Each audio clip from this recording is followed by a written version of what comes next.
Ladies and gentlemen, our presentation will begin shortly. As a courtesy to our presenters and other members of the audience, please take this moment to switch all electronic devices to silent mode. Thank you.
Falling too fast to prepare for this. Tripping in the world could be dangerous. Everybody circling as vultures. Negative, nepotist. Everybody waiting for the fall of man. Everybody praying for the end of times. Everybody hoping they could be the one. I was born to run, I was born for this. Whip, whip, run me like a racehorse. Pull me like a ripcord. Break me down and build me up. I wanna be the slip, slip. Word upon your lip, lip. Rather that you rip, rip. Break me down and build me up. Whatever it takes.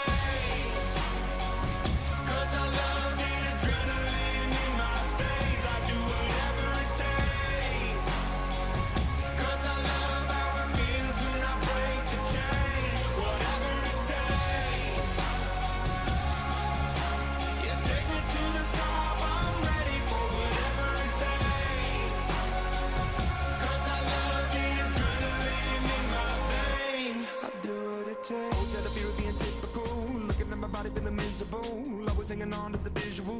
I wanna be invisible, looking at my years like I'm out of dumb. Everybody needs to be a part of them. Never be enough from the prodigal son. I was born to run, I was born for this. Whip, whip, run me like a racehorse. Pull me like a ripcord. Break me down and build me up. I wanna be the slip, slip. Word upon your lip, lip. Rather that you rip, rip. Break me down and build me up. Whatever it takes. 'Cause I love the adrenaline in my veins. I do whatever it takes.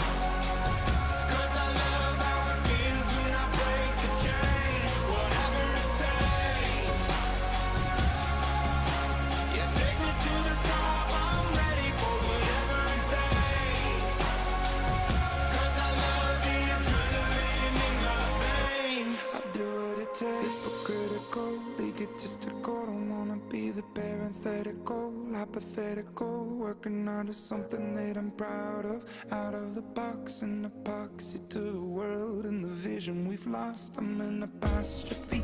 I'm just a symbol to remind you that there's more to see.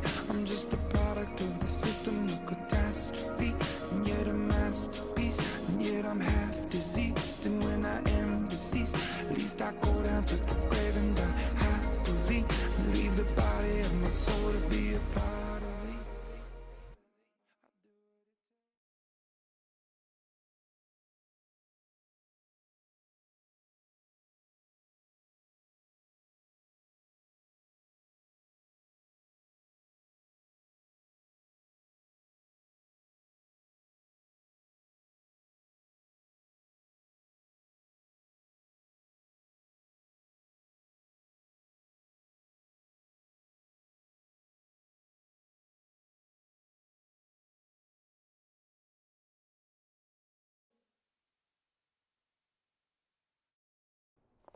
My desk is on the 7th floor. If you need anything, you can call me.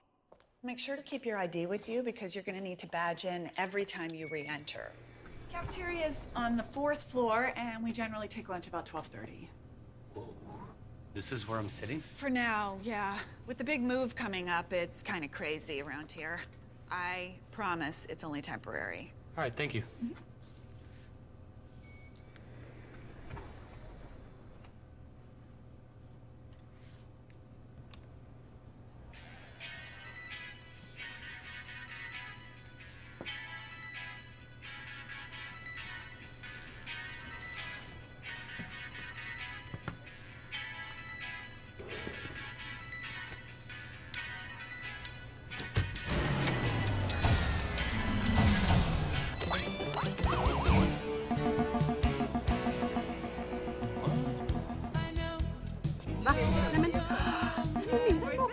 Fan, är det apparat? Nej!这不是告诉我。老公啊，WeChat 不工作了。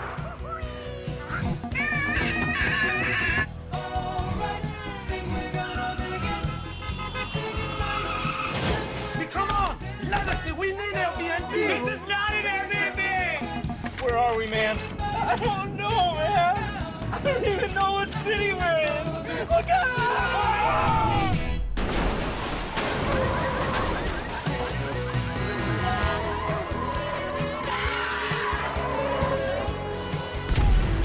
World leaders are declaring a global state of emergency until the app situation can be resolved. Selfies! Hey, buddy! Selfies! Selfies! The apocalypse is nigh! The apocalypse is nigh! Okay, who wants to go first?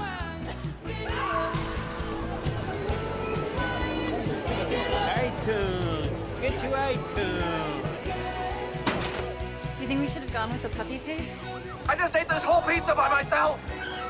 Hashtag too delicious to share! Hashtag pizza emoji! Farm bill 2 right here, y'all! Hashtag Instafood! Brian, looking for Brian? Hashtag does anybody want a slice?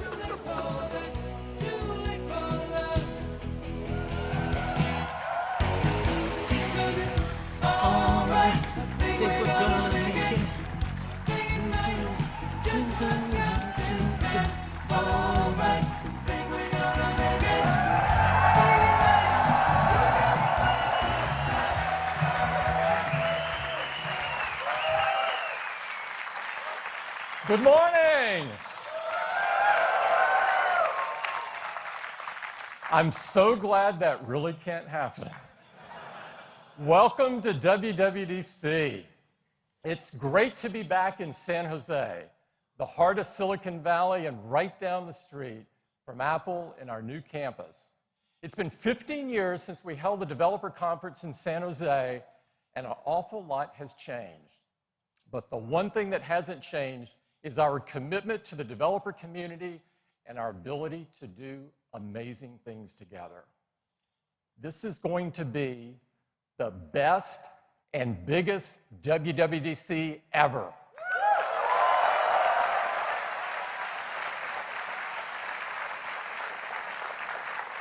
Every year, we host WWDC to bring Apple engineers and our amazing developers together on our collective mission to change the world.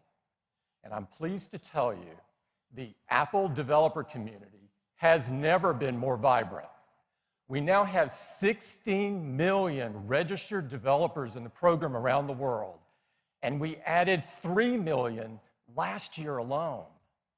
We've got 5,300 developers here this morning, our largest group ever.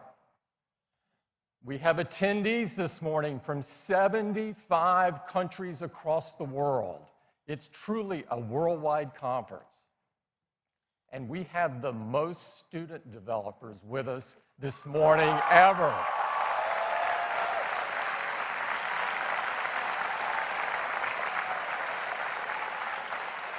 In fact, one of our youngest is here this morning.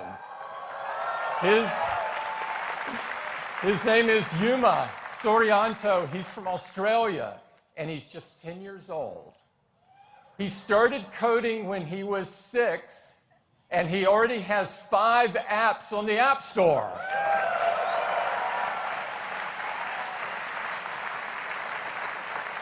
I met Yuma yesterday, and I can't wait to see what he's going to accomplish next. And while we've got some great up-and-coming developers like Yuma, we've got some that got a bit of a later start. Masako Wakamiya is just 82 years old, and she's from Japan, and she published her first app earlier this year. So if you haven't published yet, there is still time. Let's give them a big round of applause.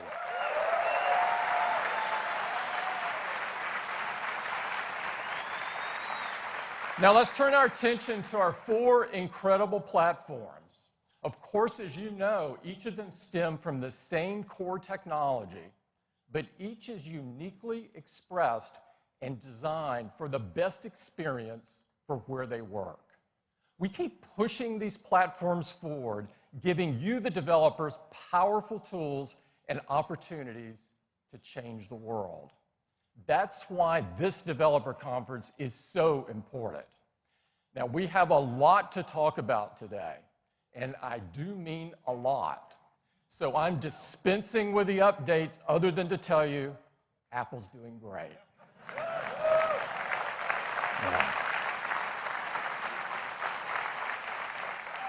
We have 6 important announcements to share with you this morning. So let's get right into it, and I'll start with tvOS. We recently introduced the TV app on Apple TV, iPhone, and iPad to create the easiest way to discover and enjoy your TV content from across your video channels, all in one convenient place. We launched it with support from just a handful of video channels, but now we have 50 partners integrated into the TV app. And today, we're really thrilled to announce that Amazon is coming. Amazon is coming to the TV app and all Apple TVs later this year with Amazon Prime Video. And of course, as you know, Prime Video provides a wealth of great content, thousands of TV shows and movies, and some great original content like Transparent, Mozart in the Jungle, Man in the High Castle, and so much more. We are so pleased to welcome Amazon to Apple TV.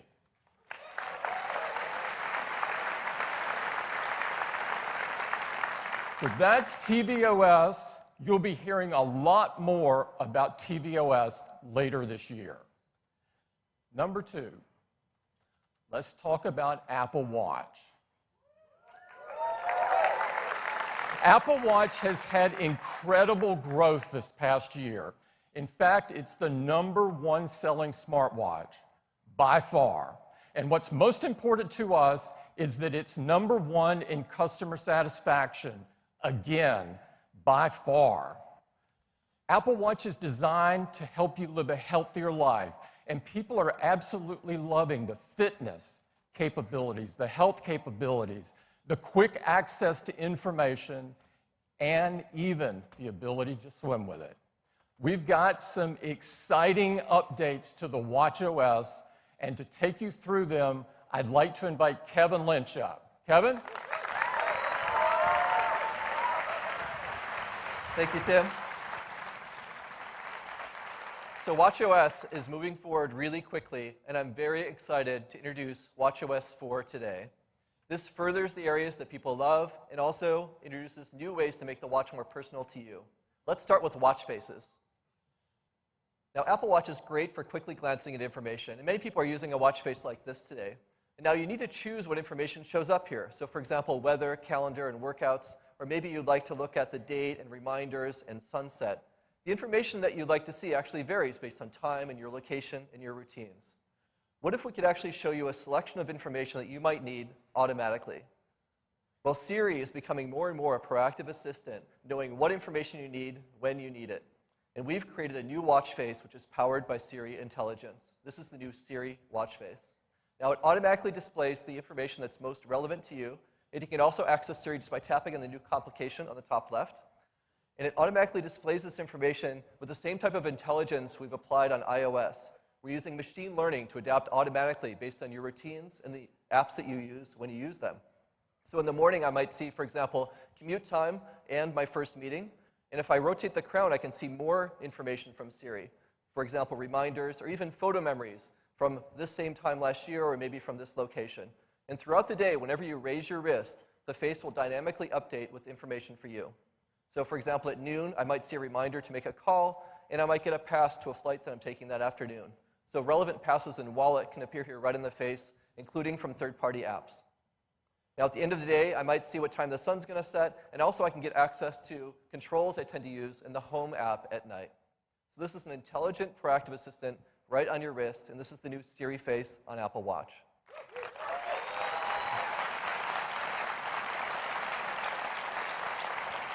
Now, sometimes you might like kind of less information and more graphics, and that's the soul of the new kaleidoscope face. It displays a beautiful, symmetrical pattern that slowly changes throughout the day. And you can rotate the crown, and you can get this kind of trippy effect whenever you want. And there's multiple styles you can choose from. So for example, if you use a photo like this, you can create a variety of kaleidoscope styles. This is the new kaleidoscope face.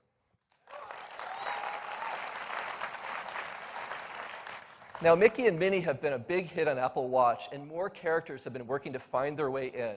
And I'm really excited to welcome Woody and Jessie and Buzz. They're going to be right at home inside the watch, and they're so much fun. And whenever you raise your watch with the Toy Story face, you're going to see a variety of vignettes, kind of like this. There's a lot of hijinks going on in there. So these are three really lively new faces in watchOS: Siri face, Kaleidoscope, and Toy Story.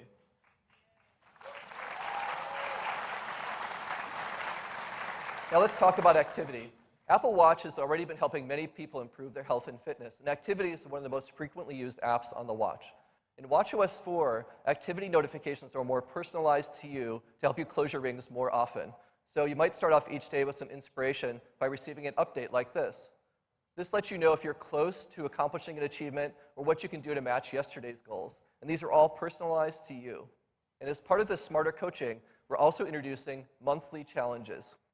And these challenges are designed to help you either beat or repeat something that you accomplished or came close to doing. And they're all achievable because they're based on your real history. And like every great coach, we want to celebrate your success. So we've added a little bit more fun when you close your rings or earn an achievement. So you get smaller celebrations for everyday successes and bigger celebrations for harder to reach milestones. Now we've also enhanced the workout app to be even easier to use and more powerful. Starting with the new UI, where quick start's right up front, you can just tap and go, it's much easier. And customers have really loved the new swimming capabilities in Series 2. And we're now enhancing the pool swim workout with auto sets. So just by taking a rest at the edge of the pool, we'll automatically mark each set of swimming that you're doing. And at the end, you'll even get your distance for each stroke type and your pace for each set that you're doing. And we also are creating, it's great, the pool swim thing is very popular. We've also created some custom motion and heart rate algorithms for a new workout type called high-intensity interval training. Now, this is one of the most popular workouts in the world, so we know it's going to be a favorite for a lot of you when you start using it.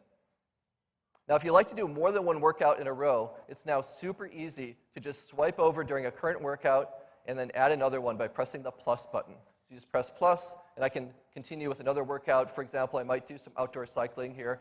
I just tap, and I continue. Super easy now to do multiple workouts in a single session.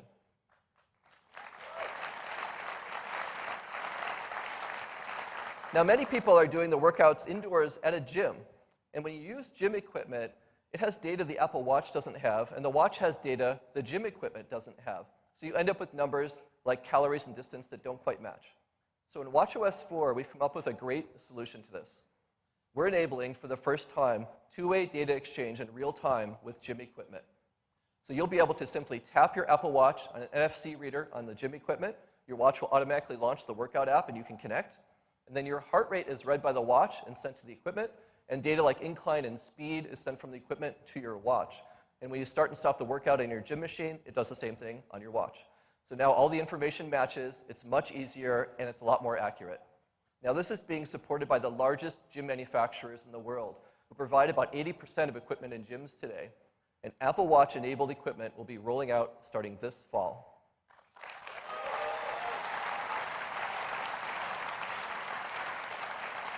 Now let's talk about music. Apple Watch paired with AirPods has really become a magical combination. And we're redesigning the music app on Watch to make this a really great experience. With the new music app, we're going to automatically sync music for you based on what you love to listen to. So for example, we'll automatically get your Apple Music mixes, like new music and favorites, freshly updated on your watch. And the app simply presents some beautiful album art and playlist images, and you can just navigate by rotating the digital crown. When you get to the album you like, you can just tap and play. So you can easily play your music now, and we support multiple playlists and music on the watch now. So your music that you love is going to be ready when you are, and making Apple Watch and AirPods a truly magical listening experience. That's the new music app. Now let's take a look at this. To give you a quick demo of watchOS 4, please welcome Vera Carr from the Watch and Health engineering team. Thank you, Kevin. Good morning. I'm so excited to be here. The first thing I want to show you is the new dock. I can now vertically scroll through my recently used apps, like the new music app. Using the dock makes finding the apps I'm looking for easier than ever. Next, let's look at the new intelligent Siri watch face. Here in the warm morning, I could see things like the weather for today and my upcoming events. Later today, I'm heading back to San Francisco to see my parents, and in the afternoon, the Siri face will proactively update to tell me how long it'll take me to get there. Tonight, we're going to see the new Alien movie, which I'm super excited about. No one spoil it for me. For any content in the Siri face, I can tap directly into the app for more details.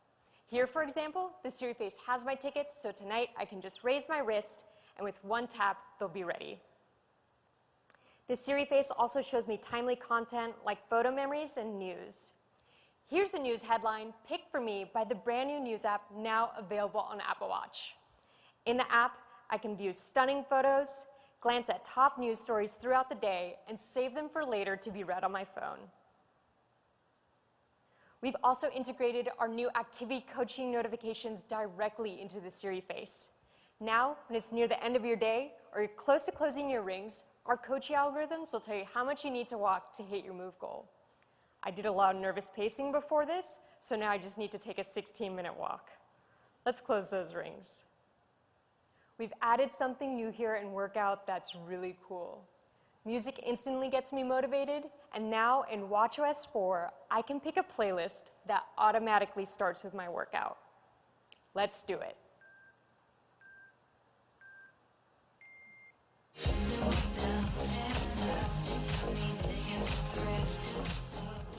And when I'm in a workout, I can quickly swipe to the left and control my music right here.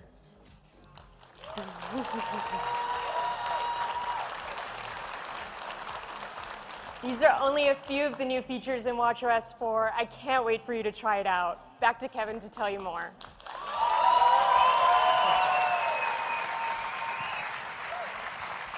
Terrific job, Vera. Thank you. There's a lot more coming in watchOS 4, including, for example, a new flashlight in the control center, which you can also use as a blinking safety light when you're doing an evening run. There's a lot more happening here. Now, we, of course, have a number of updates that enable great apps by developers in watchOS, including more support for apps running in the background, faster app responsiveness, and some new UI capabilities. And we're also now supporting native core Bluetooth on the watch, which is going to enable experiences for apps that work with small devices around you. So, for example, continuous glucose monitoring directly from Dexcom sensor to your watch, or Zap Tennis, which connects to a sensor on your racket for real-time swing analysis when you're playing, or Zensor, which connects your watch to your surfboard so you can actually see the height of the waves you're doing and how many calories you're burning while you're still in the water. So lots of new possibilities here for watchOS.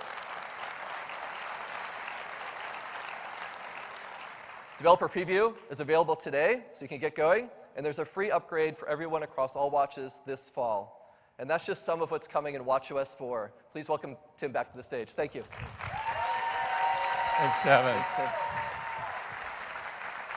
WatchOS 4 is a great update. Now, let's talk about a product that in many ways is the heart and soul of Apple. And of course, I'm talking about the Mac.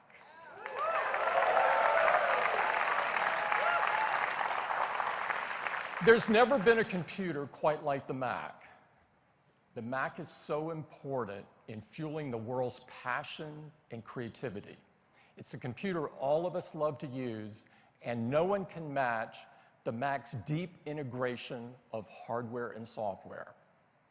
And of course, at the heart of the Mac experience is macOS. And to tell you about what's next with macOS, please welcome Craig Federighi. Craig? Thank you. Thank you, Tim. Hey, good morning. Well, let's talk about macOS. Now, our current release of macOS, of course, is macOS Sierra. Now, Sierra brought Siri and Apple Pay to the Mac, let you put your documents and your desktop in the cloud, and even let you unlock your Mac automatically using the watch on your wrist. Now, people are loving Sierra, and we love it too. So we wanted to spend this year perfecting it. But of course, the question is, what do we call it? So we enlisted, once again, our crack marketing team. They were giddy to hop in their minibus and this time venture east, deep into the Sierras, but this time ascending its highest peaks.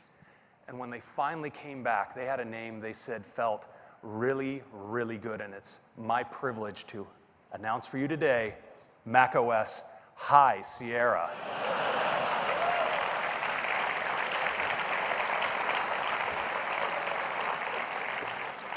Now, we talked to the guys and we said this might be misconstrued, but they assured us this name is fully baked.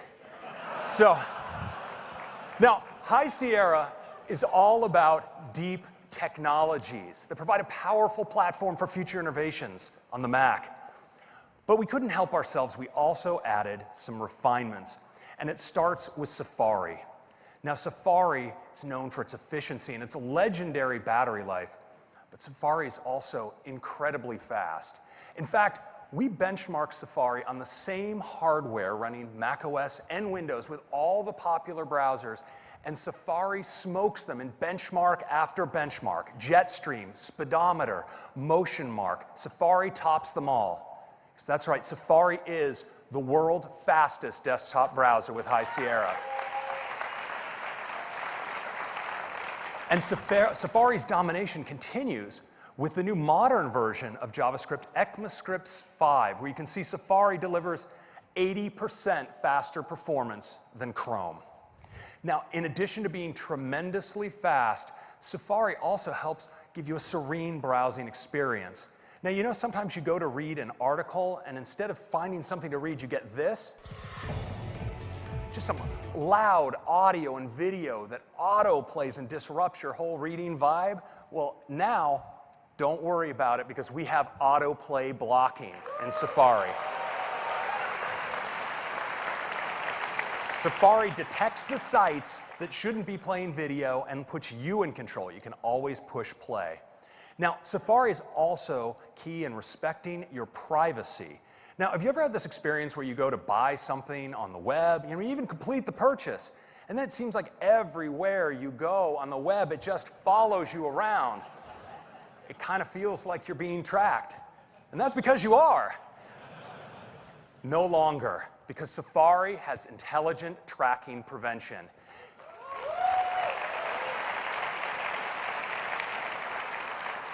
Safari uses machine learning to identify trackers, segregate the cross-site scripting data, put it away, so now your privacy, your browsing history is your own. It's not about blocking ads. The web behaves as it always did, but your privacy is protected. Next, I want to talk about some refinements to Mail, and it starts with search. So in addition to providing searches based on recency, search in Mail is now using Spotlight to identify your top hits. So the message you're looking for is almost always right there at the top. And if you're into using mail in full screen, well, now we support split view for your compose window. It's a great way to compose mail.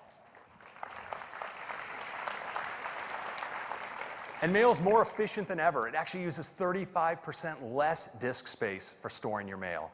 Now, probably our biggest area of refinement in High Sierra is in photos. Now, yeah, Photos has some great new organization and editing tools. There's a persistent sidebar and a new view that has all your imports in chronological order. And in any view up here in the upper right, you can filter by your keywords, by your favorites, by just media types like video. So it's really easy to get to just what you're looking for. We've also improved faces. It recognizes far more faces automatically using advanced convolutional neural networks. And when you put effort into categorizing and naming people, well, that's now synchronized automatically across all your devices.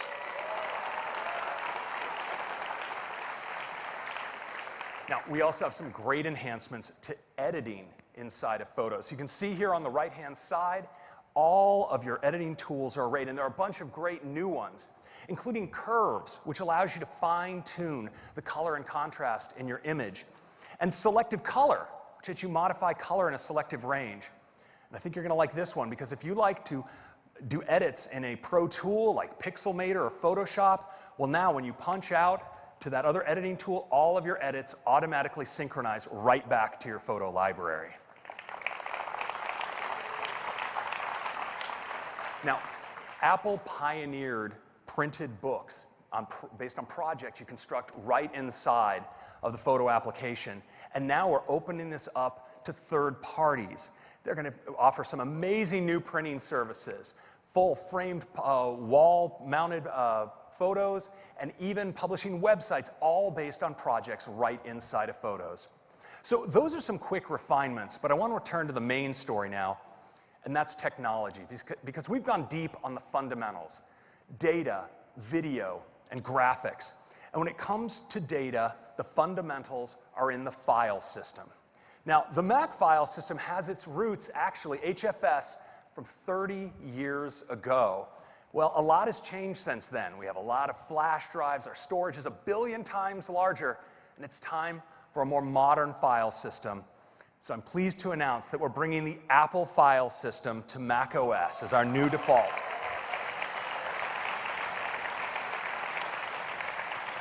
Now, APFS is a thoroughly modern file system, 64-bit top to bottom. It's safe and secure with built-in crash protection and native encryption, and it's ultra-responsive with modern features like instant file and directory cloning and high-performance parallelized metadata operations. Now, what does that really mean in practice? Well, let's take a look at a simple file duplication inside of Sierra. So we're going to go up to the File menu, select Duplicate on these very large video files, and it's going to copy. And just like you'd expect, there's a lot of data to be copied here, so it takes a little while. Just about done. There we go. Now let's watch that in High Sierra. Well, we're going to go up to the File menu, we're going to select Duplicate, and we're done.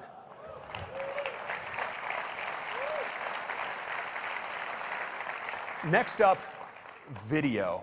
Now, the current standard in video is H.264. In fact, H.264 has really enabled the revolution of streaming HD video on the internet.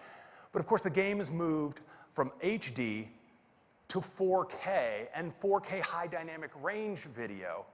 And there's a new standard to support this. It's H.265 or HEVC. And you want your video to look great, preserve all the detail and color, and HEVC does it while saving up to 40% better compression than H.264.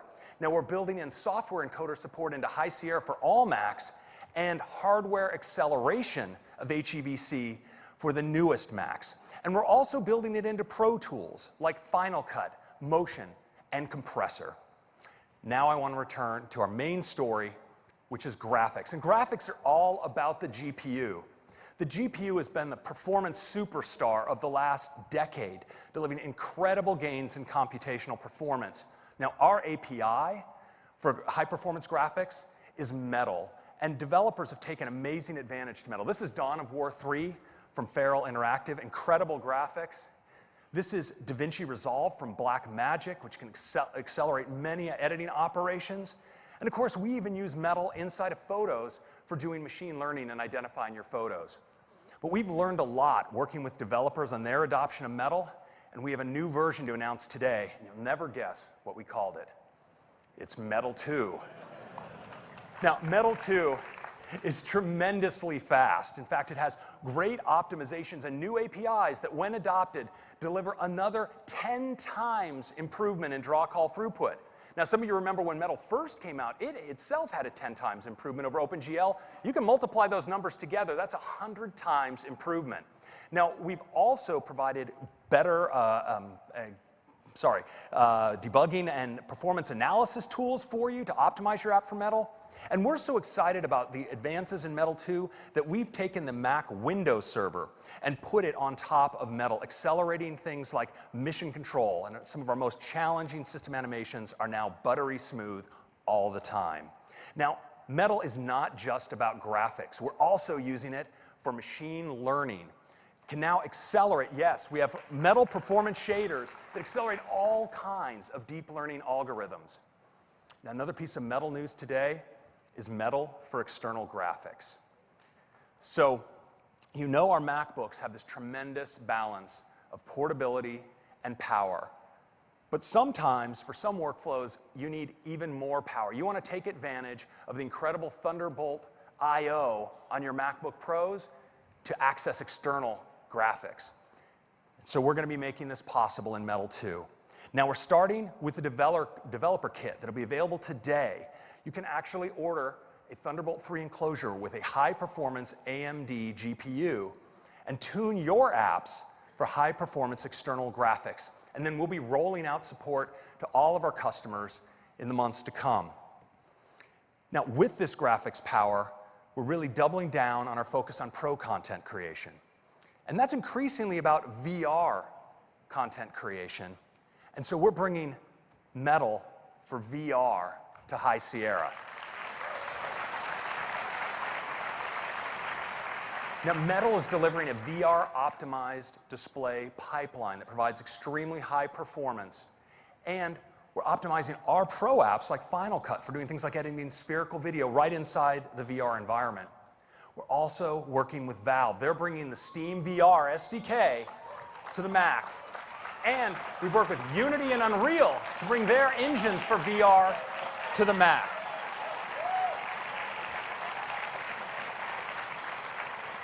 It's really cool, and you might just be seeing a little bit more from us later today on this topic. So that's a quick look at macOS. Some great technologies with the Apple file system, HEVC video, and incredible graphics with Metal 2, support for external graphics, and VR support on the Mac. And of course, a bunch of fantastic refinements. Now, macOS High Sierra is available for all of you today as a developer beta. And if you sign up at beta.apple.com, we'll also have a public beta available later this month. And of course, it's shipping to everyone as a free upgrade this fall on all systems that support Sierra. Now, that's your update on macOS High Sierra, and I'm going to turn it over to our Vice President of Hardware Engineering, John Turnus, to tell you more about the Mac. Thank you.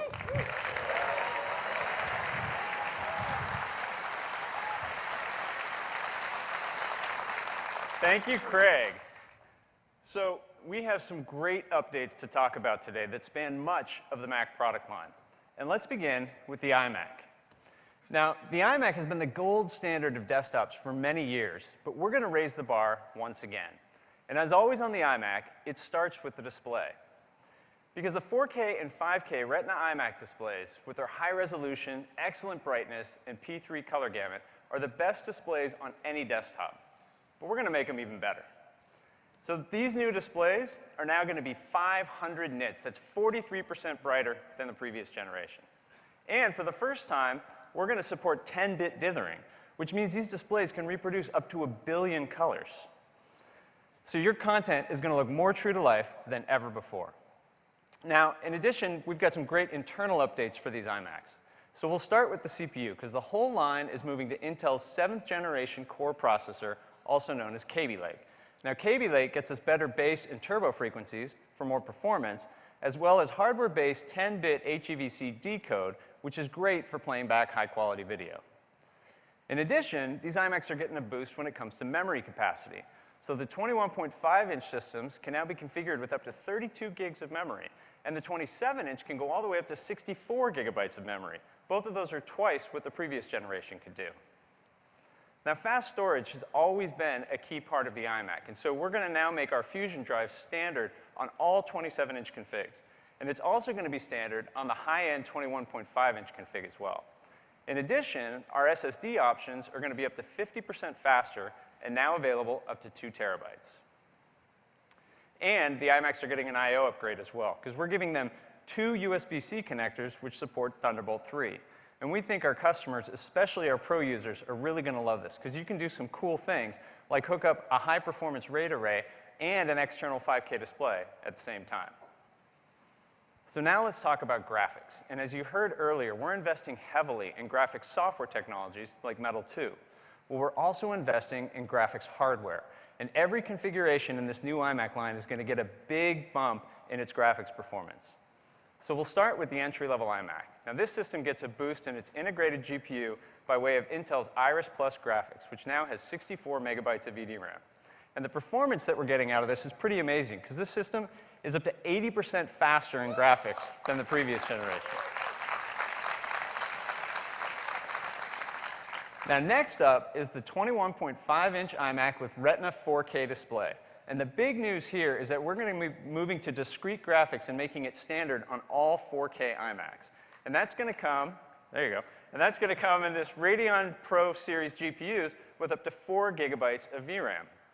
And again, this move to discrete graphics yields a pretty spectacular performance increase, because this new system is up to 3 times faster than the previous generation for graphics. Now, lastly, we have our 27-inch iMac, and this is our most popular desktop for our pro customers. So obviously, it's going to get a bump in graphics today as well. So it's going to have these Radeon Pro 500 series GPUs with up to 8 gigabytes of VRAM. And again, we get a great performance uplift. In fact, this 27-inch iMac can now deliver up to 5.5 teraflops of graphics compute, which makes it a great platform for VR content creation. In fact, we've seeded some developers with this new iMac and High Sierra so that we could see what they can do with virtual reality on the Mac. And I'm really excited that we can give you a demo of some of this amazing work right now. So I'd like to invite up on the stage here from Industrial Light and Magic is Academy Award-winning visual effects artist and Chief Creative Officer, John Knoll. John? Thank you, John. At Lucasfilm's ILMX lab, story, concept design, and technical development are all intertwined. They come together for us to create immersive experiences for people to enjoy at home, in cinemas, and at theme parks. Now, I've always done my art and development on a Mac, so I'm really excited about these new iMacs. I truly love the platform, so I'm especially excited to be able to share some of our VR content created on these new iMacs in Epic's Unreal Engine. I'm joined by Lauren Ridge, an Epic programmer, who will be backstage driving our demo. Working together, we can work in real time to create an immersive experience as we step inside the Star Wars universe. Now, Lauren's backstage so we can show you the environment around her. And now, we're going to show you from my perspective. Here we are on the planet Mustafar. Thanks to the native VR support in macOS High Sierra, I can use Unreal Engine's editor to create content inside the VR experience. And for the first time, it's all powered by my Mac. On my left motion controller, I have my radial menu, which acts as my artist palette. And on the right, I have the laser I use to interact with the world. I have some fire here, so let's try that out. All right, very nice. Let's do some set dressing. What do you have? Let's see, let me open my content browser. It has all the assets I need to dress my scene. I think I saw a good landing spot for an Imperial shuttle over here, so let's bring one of those in. We've actually set up these smart assets so they know exactly where to come in for their landing. Great, all right, can we go wide? Sure, I can grab onto it with 2 hands and scale myself up. I can also use this to rotate the world around me. Oh, very cool. I have a TIE fighter here too, so let's bring one of those in. Thanks to more than 5.5 teraflops of GPU performance, manipulating objects is super smooth and really intuitive. Great. All right, can we have a squadron of those flying overhead? Okay, what about from over there on the horizon to over there by the castle? Great, perfect. Okay. All right, let me teleport back down. Oh, hey, seeing the castle back there reminds me we're missing one important element. Right, how could I forget? All right. Nice. Boy, it looks really good silhouetted against the sky back there. Can we go in closer? Sure thing. It's really cool how Metal 2 unlocks Unreal's advanced rendering feature set on the Mac. Wow, yeah, really nice. All right, let's play this scene from here. Okay.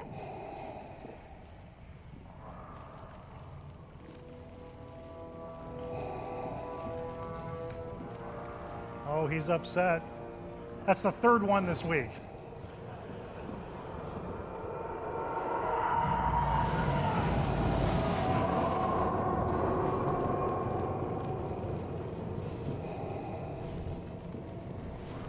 Whoa. I'm glad he didn't see me there. Wouldn't be so sure about that.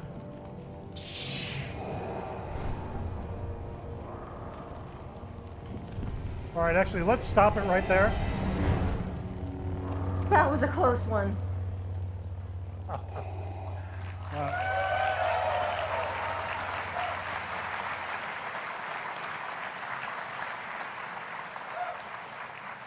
Well, it's really nice to see an iMac rendering this level of graphics in VR mode at a smooth 90 frames a second. Really great. All right, thank you, Lauren.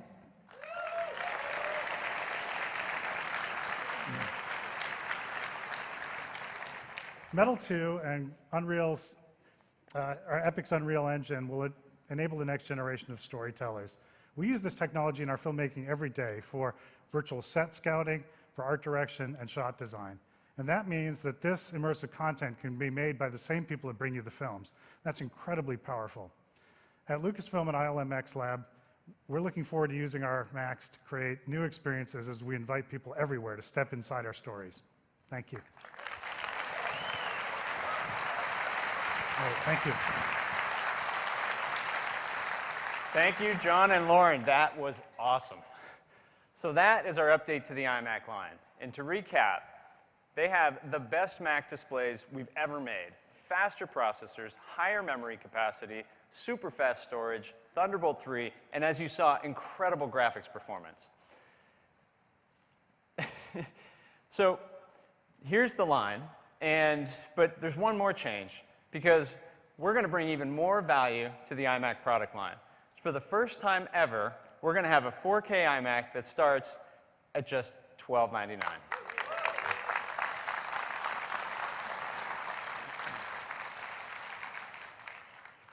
But the updates don't stop with just the iMac, because we're refreshing our notebooks today as well. And together, the MacBook and MacBook Pro make up the strongest line of notebooks we've ever had. But we're going to make them even better, because we're moving to Kaby Lake here as well. And we're bringing faster SSDs to our MacBook and faster standard graphics to the 15-inch MacBook Pro. So a great performance bump across the board. So here's that lineup, but just like the iMac, we're going to bring more value here as well, because we're going to have a new configuration of the 13-inch MacBook Pro that also starts at just $12.99.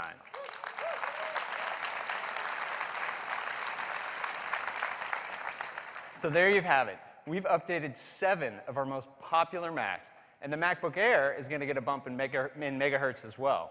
And even better, they're all shipping today.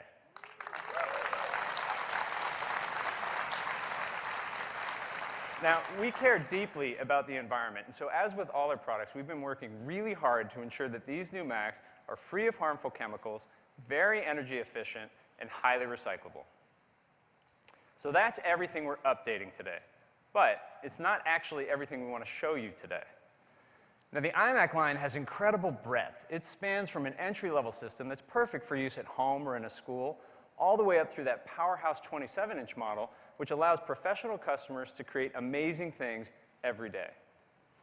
But that said, there's another class of pro users who would love to be able to take advantage of the iMac's display and design, but they need workstation class performance that can't possibly fit into an all-in-one. Well, we wanted to challenge that assumption, and so we've been working really hard to see just how far we can push the iMac. Now, this isn't going to be shipping until the end of the year, but I'm really excited to be able to give you a sneak peek at what we've been up to. And here it is.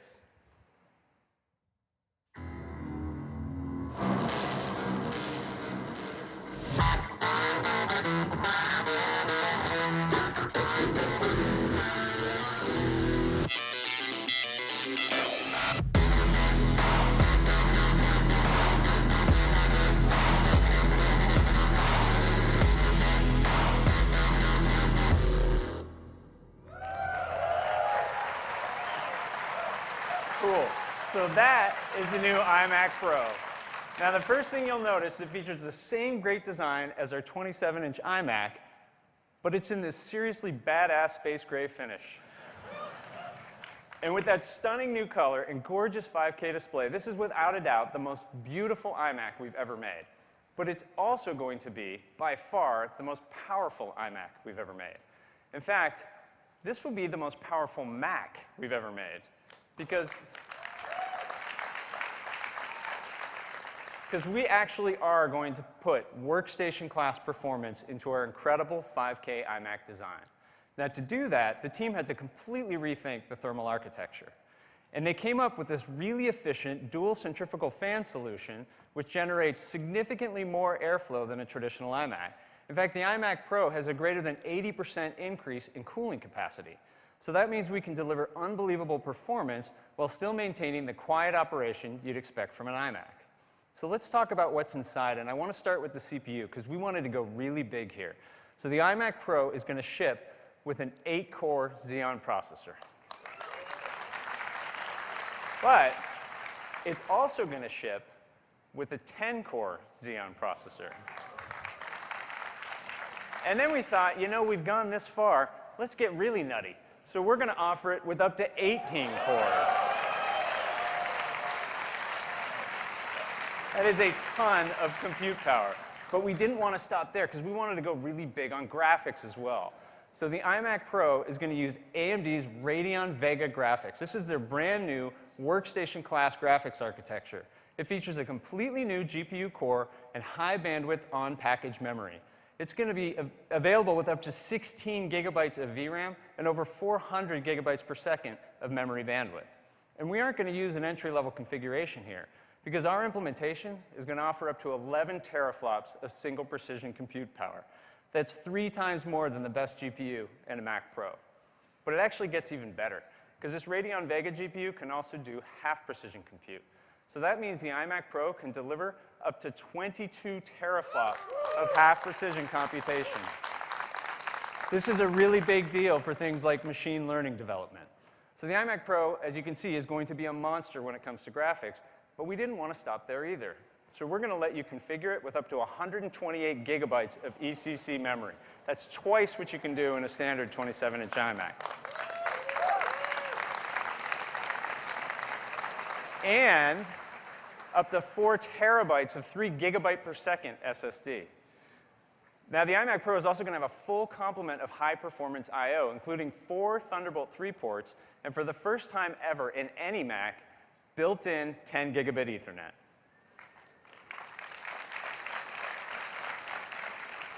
And with all that cutting-edge I/O, you can do some pretty amazing things. Like you can hook up 2 5K displays and 2 high-performance RAID arrays. No iMac before could ever do that. And when you combine that with the internal display, that means the iMac Pro can drive up to 44 million pixels. There's so much more we don't even have time to get into. Things like a 1080p FaceTime camera, a user-configurable VESA mount option, 2 times wider AVX instructions, and even a UHS-2 SD card slot. So with all these high-performance technologies and our incredible 5K display, this iMac Pro is going to be an awesome workstation for things like real-time 3D rendering, high frame rate immersive VR, machine learning development, and with all those cores and all that memory, super fast code compiling. Now, speaking of workstations, we wanted to compare the starting configuration of the iMac Pro to what's on the market. And so if you were to go out and build a comparably spec system today, it would cost over $7,000. And keep in mind, that's a system that doesn't have our best-in-class 5K display, doesn't have the iMac Pro's incredible all-in-one design, and it obviously doesn't run Mac OS. Well, this is the starting configuration of the iMac Pro, and we're going to price it at just $49.99.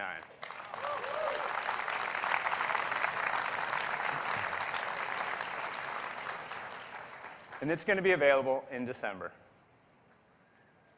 So that's a sneak peek at the iMac Pro. It packs workstation-class performance into our incredible 27-inch iMac design with its gorgeous 5K display. And it is going to be the most powerful Mac we have ever made.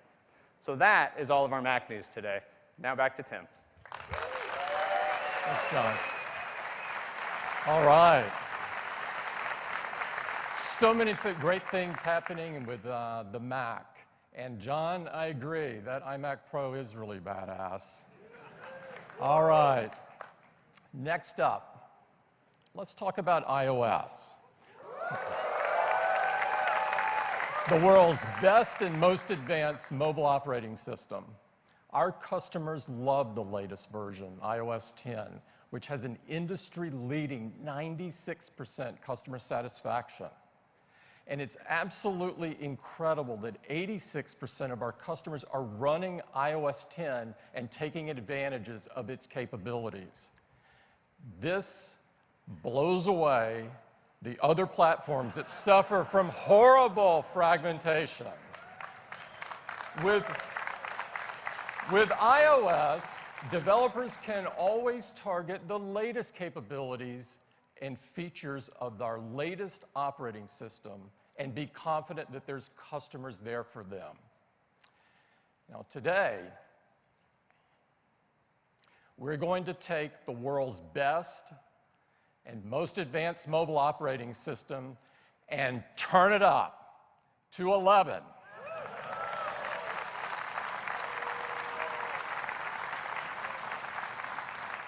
And I'd like to invite Craig back to take you through it. Craig. Thank you, Tim. Hello again.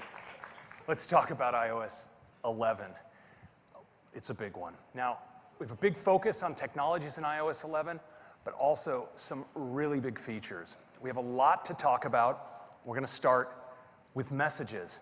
Now, you all know in iOS 10, we added iMessage apps and stickers.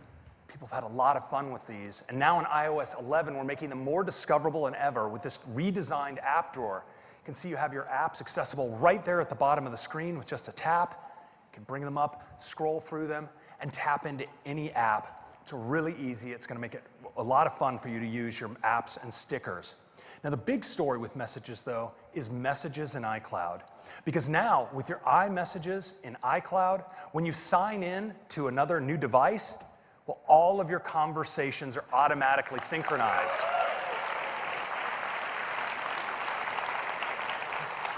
And in fact, they stay in sync. So if you want to delete an embarrassing message that you don't want in your transcript, well, it goes away everywhere, which is kind of nice. So this, of course, allows us to optimize your device storage, because with your messages in the cloud, we only need to keep your most recent messages cached on the device. And so that makes for smaller and faster backups. Now, this is available for iOS and the Mac. And of course, your messages remain end-to-end encrypted. Next, Apple Pay. So we love using Apple Pay to buy things at retail. In fact, Apple Pay is the #1 contactless payment service on mobile devices. And by the end of the year, it'll be available in more than 50% of retailers here in the US. Yeah. But in addition to paying at retail, we use Apple Pay in apps. We use it in the web. And there was one final frontier we wanted to conquer, and that's Apple Pay for person-to-person payments.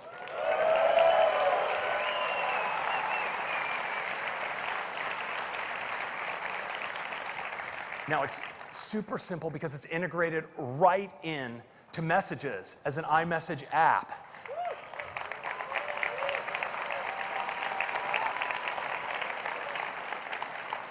So you can send and receive money right in your transcript. And of course, when you send it, you authenticate securely with Touch ID. And if you receive money with iMessage, it goes into your Apple Pay cash card. And from there, well, you can send it on to friends and family if you're charitable. You can make Apple Pay purchases at retail or on the web. And of course, you can pull it out and transfer it to your bank. And it's available across all these iOS devices and Apple Watch too. Thank you.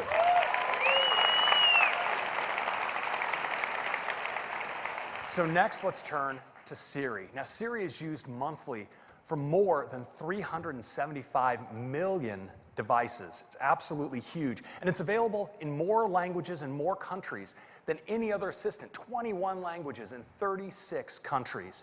So for iOS 11, we're making a big upgrade to your primary interface in dealing with Siri, and that's Siri's voice. We've used deep learning now to create a really natural and expressive voice for Siri, and I'd like you to hear it. Here's the forecast for the next 10 days. Sunny, sunny, and sunny. 3 different ways to say sunny. Very powerful. Now, Siri also has a male voice, and it sounds fantastic too. I love machine learning, especially since I'm a machine learning. So Siri has a great new visual interface as well, and it's able to provide you with follow-up questions and answers with just a tap, and multiple results. When you make a query, it's really handy. Now, Siri also has a new capability, just translation. So you can now ask something like, how do you say, what are the most popular dishes in your restaurant in Chinese? And Siri can say, 你们餐厅有哪些菜最受欢迎? Totally.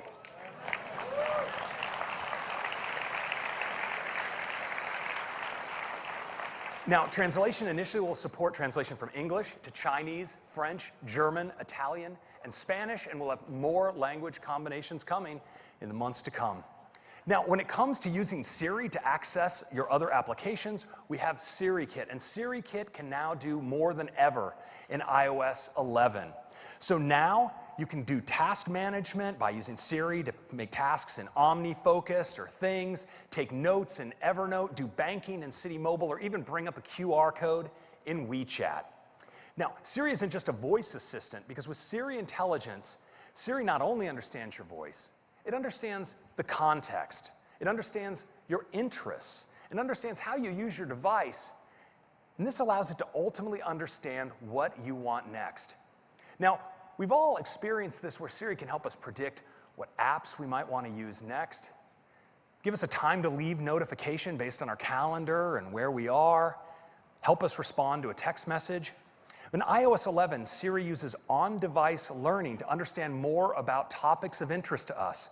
So it can actually suggest topics we might be interested in learning about in news.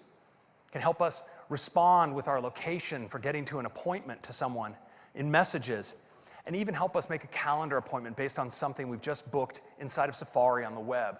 And what Siri learns about you on device is now kept synced across all of your devices. So you're dealing with one Siri, but of course, this is kept completely private, readable only by you and your devices.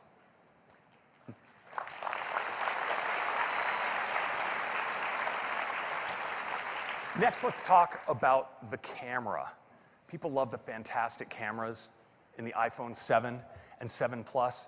And in fact, our customers now take 1 trillion photos per year. It's absolutely amazing. And they take a lot of video too, and today they do it in H.264. But now, with our latest iPhones and iOS 7, we're using HEVC, which is giving us up to 2 times better compression for camera-captured videos, which means less storage space used on your device and less space used in the cloud. And we're applying these same techniques to replace JPEG capture with what we call HEIF, High Efficiency Image Format. It's based on HEVC, and it also provides awesome quality images at half the size on your device.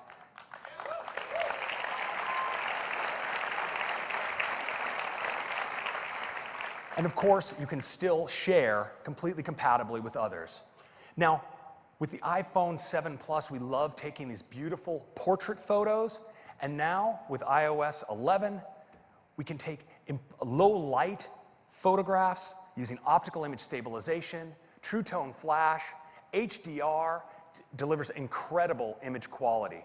And we're taking the depth information that we can capture with 2 cameras and exposing it to developers with a new depth API, which has allowed them to do incredibly fun and artistic photos like this using the depth API.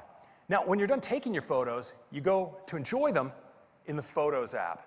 And one of the ways I love enjoying them is with the Memories feature, because Memories is able to scan my library and find all kinds of fun events, and now it can do more than ever. It uses machine learning to identify things like sporting events, even weddings, anniversaries, memories of your babies. It's really great. And when you go to play those back, you can see them not just in normal landscape orientation, but now watch them in portrait, taking full advantage of the height of your display. Now, when it comes to live photos, we have some great enhancements as well. So you can now trim your live photos, the video around the still. You can mark any part of the video as your key photo, and so much more. So these are some of the big features in iOS 11. There's one other, which is a major redesign to Control Center. Rather than show it in slides, how about we do a demo?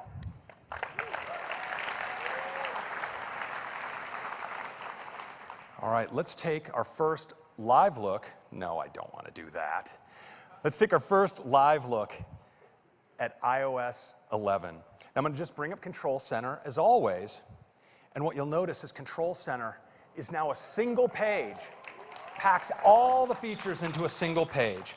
Now, of course, it has simple switches. I'll just do an orientation lock. It's got a beautiful little animation there for the orientation lock. It has sliders available, so you can adjust volume like this, but it provides greater depth because with 3D touch in on a slider like this and get access to more controls. And this allows us to pack lots of capabilities really easily into the design. So you see, we have our wireless controls. Well, I could just tap on airplane mode, but if I 3D touch on the platter, I get access to even more features. And this is really great with your music, because you can operate them here or jump in for even more information. So it's a really great new Control Center, and I think you're really going to love it. Now, we've also taken this opportunity to redesign lock screen and notification center by making them one. So now, when I'm on my lock screen, if I unlock the device, just like that, I can actually now swipe back down. I'm actually on my lock screen seeing those notifications, but I can get at all my other notifications just by scrolling up, like that. It's a really great unification, and you still have access, of course, to your widgets on the left and your camera on the right. Now, let's take a look at photos. These beautiful portrait photos, but also these great live photos. And you know, live photos capture a still, but then also a bunch of video automatically captured around it, and sometimes the best shot wasn't the still. Well, now we can go into edit mode. We could trim this video if we want, but we also can capture just the frame we want and make that our key photo.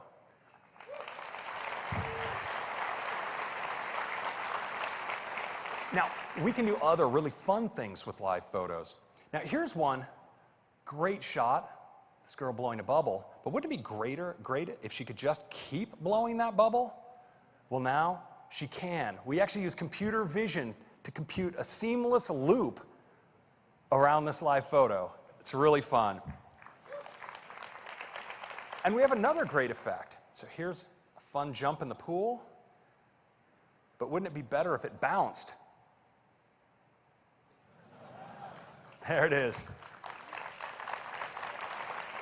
Now, we can really do some artistic things with live photos as well. So you see, this is a shot where we have still landscape, but then this movement in the water. Now, if you wanted to capture this kind of motion, traditionally you'd have to get a tripod and figure out how to configure a long exposure on your high-end camera. But now, you can actually just go into the effects here and select long exposure and check it out. It's really gorgeous. Now, let's take a quick look at memories, because you see, memories can now capture things like activities, like scuba diving, can spot your anniversaries, these really touching memories of your children growing up, and most importantly, your pets. Let's play a movie about these pets. And what we'll see is that we play them, of course, traditionally here in landscape, which is a great way to watch video. And of course, Memories is using computer vision to actually identify photos of your pet and pick the best scenes. Now what's great is I can also rotate my phone now into portrait, and it automatically reformats to take full advantage of the height of the display.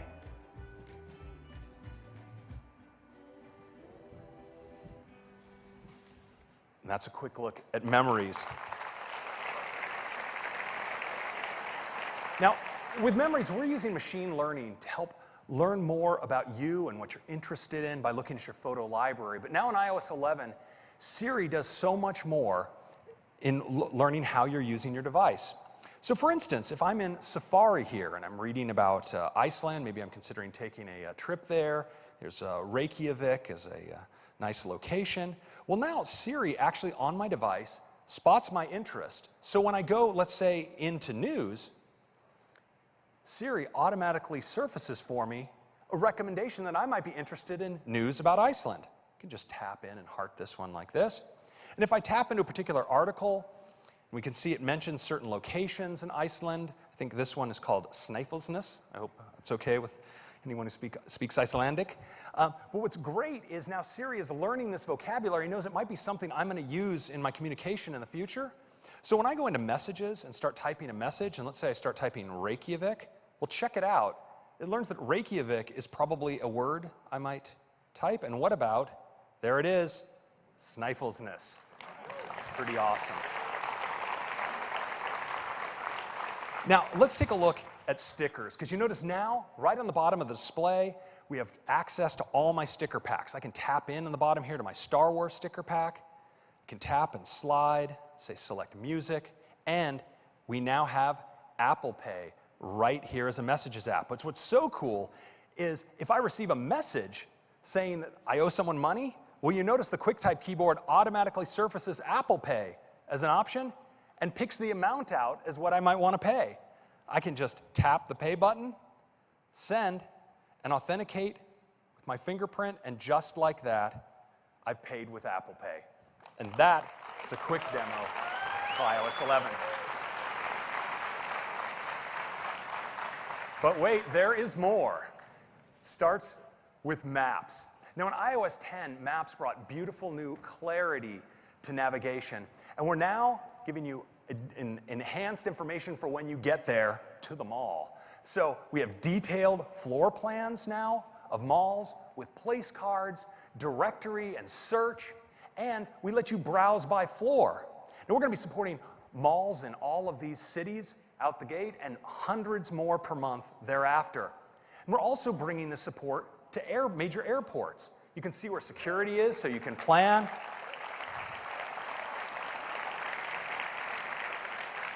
Now, we'll be supporting all of these airports to start, and again, building out more over time. And of course, we have more improvements to navigation. So now in the upper left, you can even see your speed limit. I hope you're paying attention to that. And lane guidance, so you know which lane to be in to make your next move when navigating. Now, we know in addition to navigation, people like to do more with their phones sometimes while driving, and our safest solution for doing this is CarPlay. It lets you keep your eyes on the road while you're doing things like asking Siri to play music. Well, we wanted to bring this same level of safety to everyone who maybe doesn't have one of the 200 models of car that currently support CarPlay. And we're building on the Do Not Disturb with a new feature we call Do Not Disturb While Driving. And it's all about keeping your eyes on the road. When you're driving, you don't need to be responding to these kinds of messages. In fact, you don't need to see them. So now, when you install iOS 11, we're going to use Bluetooth to understand if you're connected to a car, or even if you don't have Bluetooth, we're going to use Wi-Fi Doppler effect to measure that you're moving in a car. And when you finish that first drive, we're going to suggest, hey, how about we activate Do Not Disturb while driving? And when we do, instead of seeing all those notifications, we have this new user interface for you.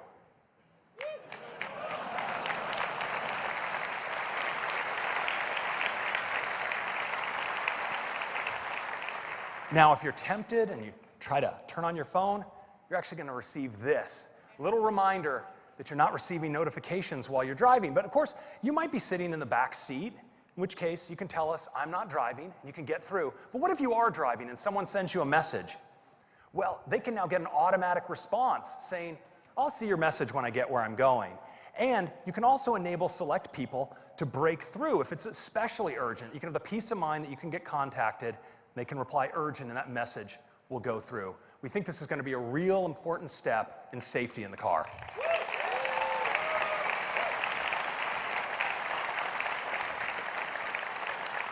Next up, HomeKit. So HomeKit provides a secure and private way to automate all of your devices, your home accessories, and you can do it right inside the Home app and control them here, and also, of course, use your voice with Siri.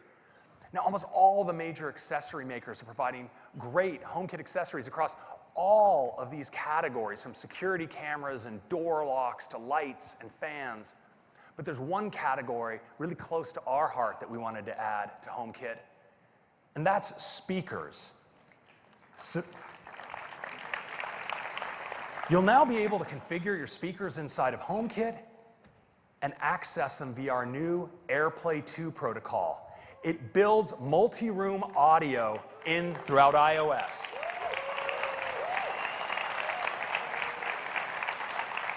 So you can play music to select speakers throughout your home, right from the Music app. And with Apple Music, we have a new feature called Shared Up Next. So if you have a friend over and you have a playlist going, and maybe your friend wants to contribute to that playlist, well, they can do that without interrupting the music. You all can pile into that party playlist.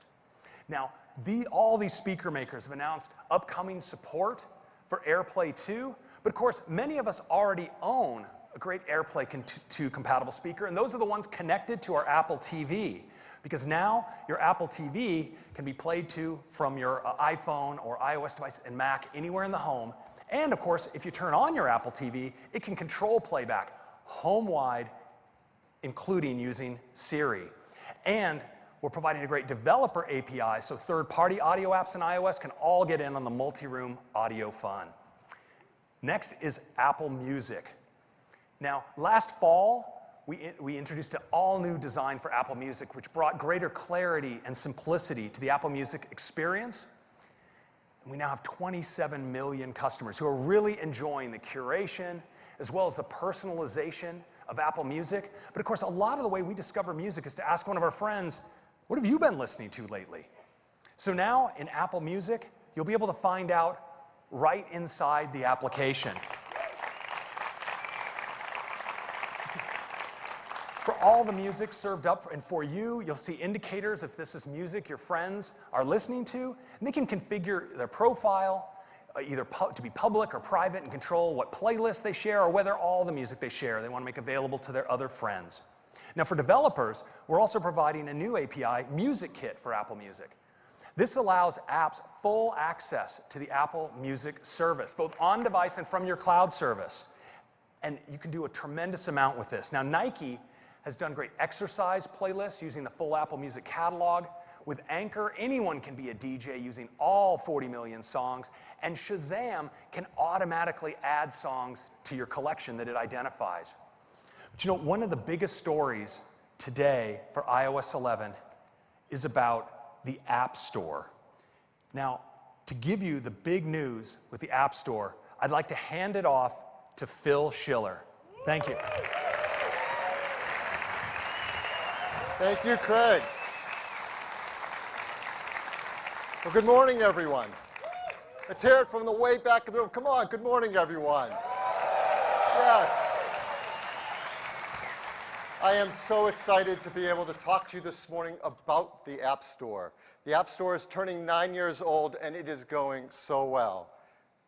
There are 500 million weekly visitors to the App Store who come to see your amazing apps and to download them. They have now downloaded over 180 billion apps to date. That's incredible. That does not include auto re-downloads and updates. Amazing. And just recently we passed $70 billion paid out to developers to date. Yes. 30% of that in the last year alone. The apps are incredible, and customers are doing things with them that none of us had ever imagined, like this. These are people in Hong Kong playing Pokemon Go. Pokemon Go is from Niantic. It was one of the big hits from last year, and there have been a lot of big hits last year from big developers and indie developers alike.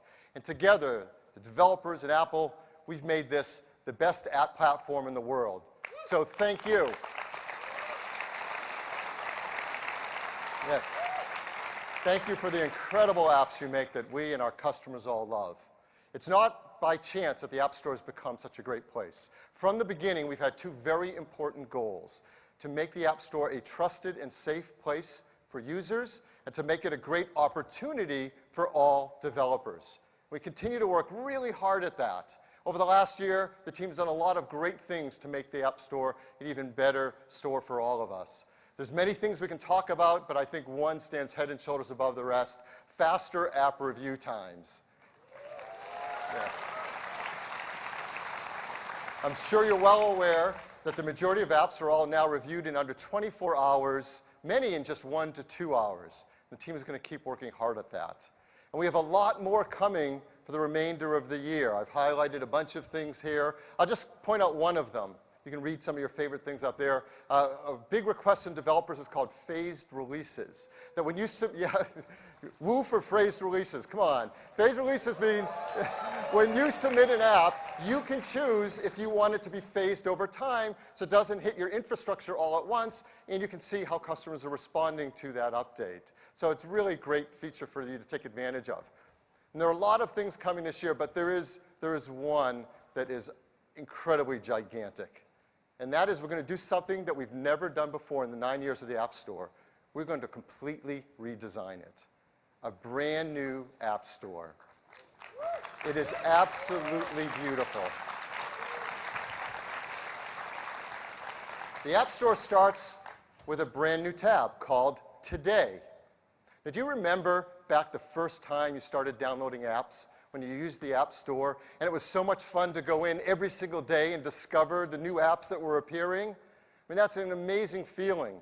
And we're bringing that back again with this brand new tab called Today, a whole new way to discover apps. It's a place where we can feature the apps we all love and the stories about the developers who created them.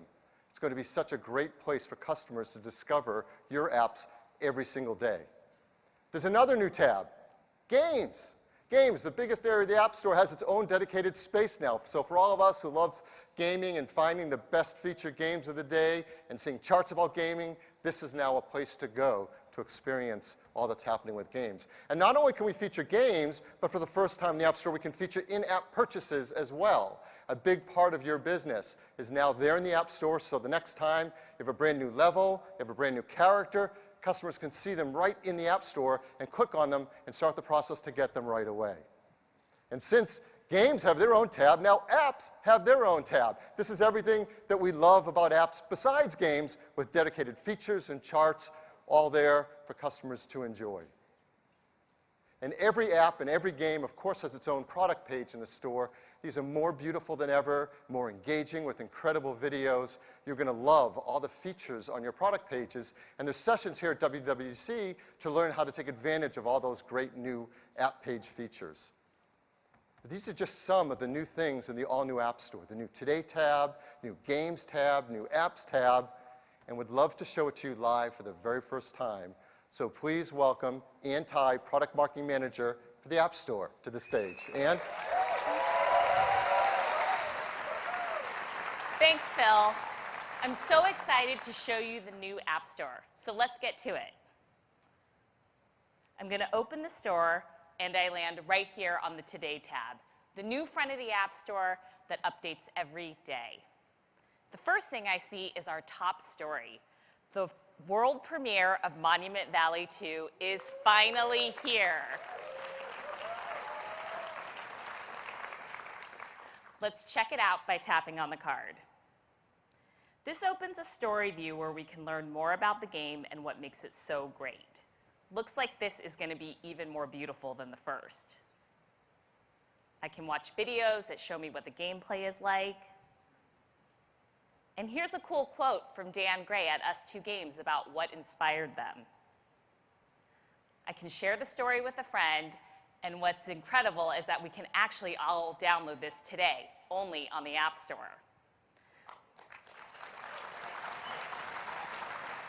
Let's see what else is happening today. What have we got here? Oh, here's a how-to guide about Visco.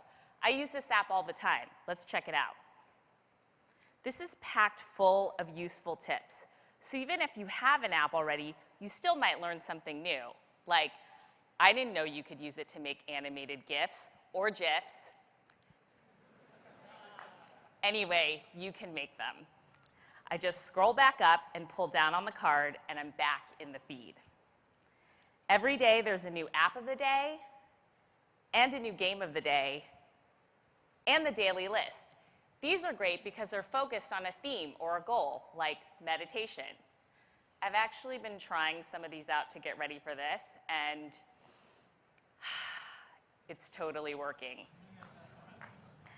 If I'm busy and miss a day, I can scroll down and see stories from earlier in the week. So that's the Today tab. If I only want to see games, now I can go to the New Games tab. This is huge. Let's check it out. Up at the top, I can see the biggest new releases or just what the game editors are playing this week. If I scroll down, I can watch a whole bunch of game videos. And it's not just previews, but also tips and gameplay videos by editors too. If I scroll down, I can see charts that only feature games, so it's really easy to see what the most popular games are, separate from apps. And now I can browse by game categories too. This page is just packed full of recommendations. This artsy game looks fun. Let's check it out. I'm going to tap on the icon, and it opens up a redesigned app page. It's more beautiful and more useful. I can watch more videos that show me how fun this is, and this badge at the top tells me it was named Editor's Choice. If I scroll down, I can see ratings and reviews front and center, so I can see what other customers think before making a choice. Like this review. It tells me this game is great for killing time. Thanks, Furious Potato Face. For all the incredible apps on the store, there's a new tab too, the Apps tab. Let's go there. It shares the same great design as the Games tab, but with a focus just on apps. So that was just the first day on the new App Store. Now you can see why we're so excited to have a beautiful new place to share apps and games we love with you. Back to you, Phil.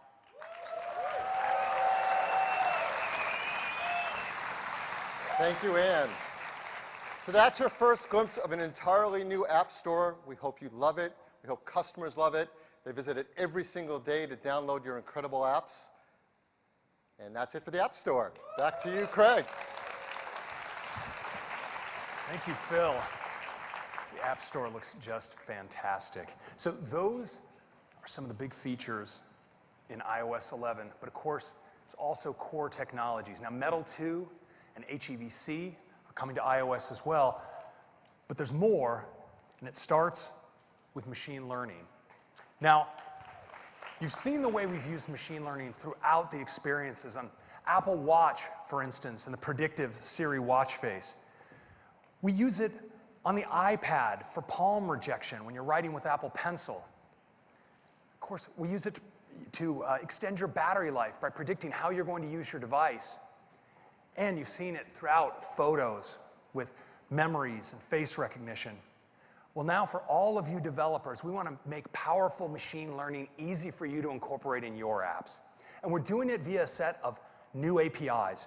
Starts with the Vision API, which provides face tracking, face detection, landmarks, all of these core features we use inside of our apps. And a natural language API that provides capabilities like tokenization and named entity recognition. Now, these are all built on Core ML.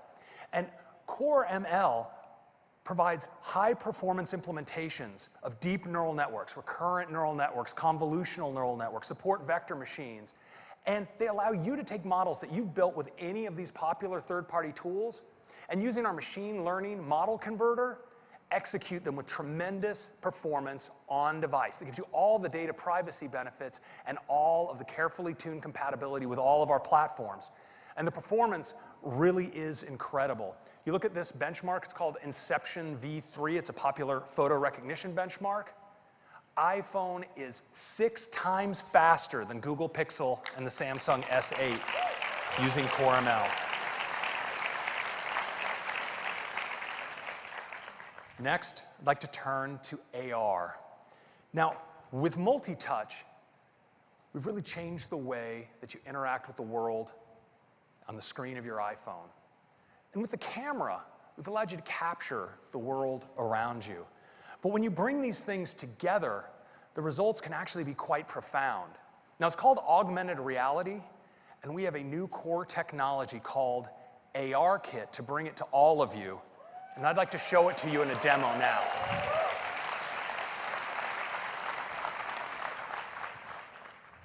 So we've all seen a lot of carefully edited vision videos on this topic recently, but in this case, I'd like to show you something for real.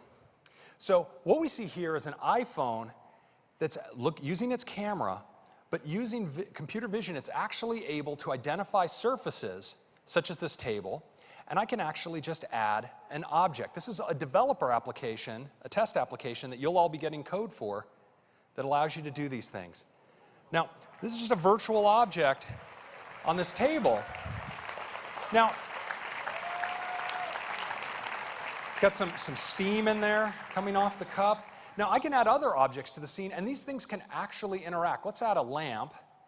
And I want you to watch when I turn the lamp on the dynamic shadows here. I'm going to move the cup and watch how the shadow moves in relationship to the light here. It's really pretty incredible.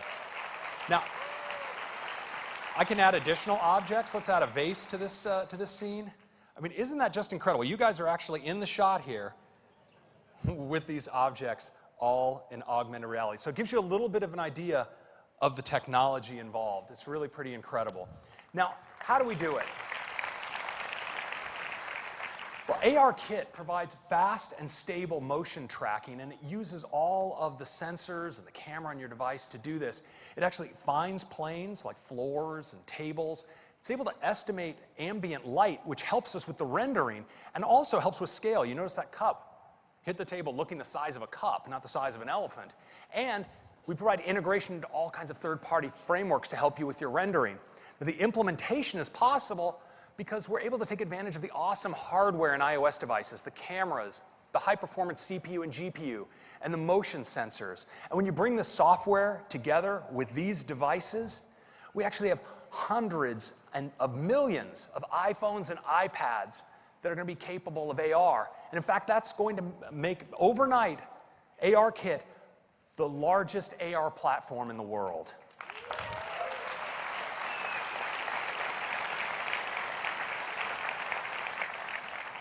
We've had some third parties in to take a look at ARKit, and they are totally excited, and we are just blown away by what they've been able to accomplish. IKEA, of course, is placing furniture everywhere, and it's really super awesome. But check this out, what you can do with Batman Lego. I mean, how fun is this? Right on the table, a Lego with a live Lego, Batman, and you can explode the Lego like you could never do in the real world, pan around it, and interact with Batman right there. It's really awesome. And then Pokemon Go. Well, we've all seen it before, but check it out with ARKit. The Pokemon is so real. He's right there on the ground. As the ball bounces, it actually bounces right there in the real environment. It's AR like you've never seen it before. Now,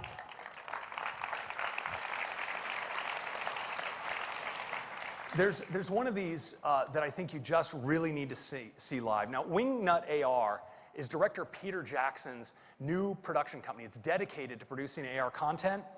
We all know Peter Jackson from his incredible cinematic work on movies like the Lord of the Rings series, but he's now really excited about AR. And to show you what he has in the works, I'm thrilled to introduce Wingnut AR's creative director, Alistair Cool. Alistair.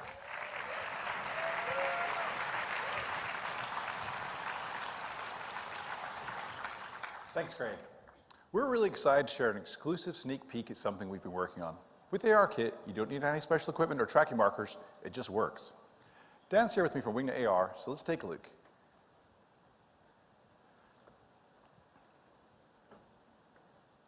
Here we're using ARKit to detect the plane of the table, estimate its size, and lock our content onto the surface.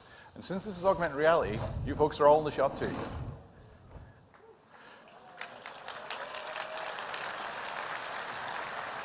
This is all rendered in real time using the power of Unreal Engine 4. We're at a remote outpost on a desolate world where supplies are scarce. Airships come here to refuel, get repairs, and to trade. These are our townsfolk. They're expecting some visitors soon, so they're all starting to get ready for their arrival. Except for this guy down here, apparently. Who hired him?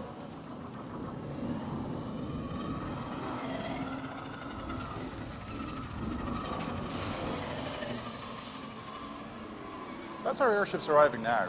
And what's really cool here is that with the ARKit's tracking, you can get in really close and choose how to view the action. It's like you're the director of your own experience. Oh, looks like some raiders are attacking.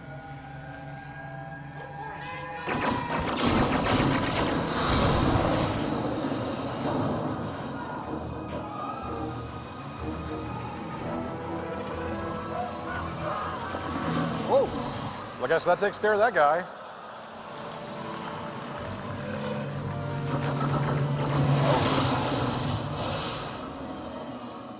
Wouldn't it be cool to have airship battles like this in your own living room? Oh, I think they're going to regret attacking this outpost.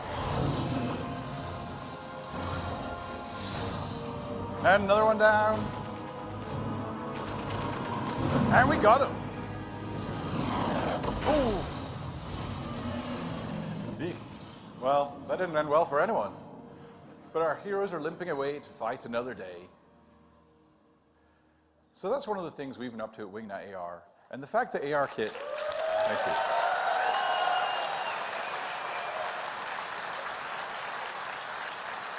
Thank you. The fact that ARKit enables hundreds of millions of people to enjoy experiences like this opens up so many possibilities. I think it's a real game changer. Look out for an AR experience from us in the App Store later this year. Thank you. So what do you think?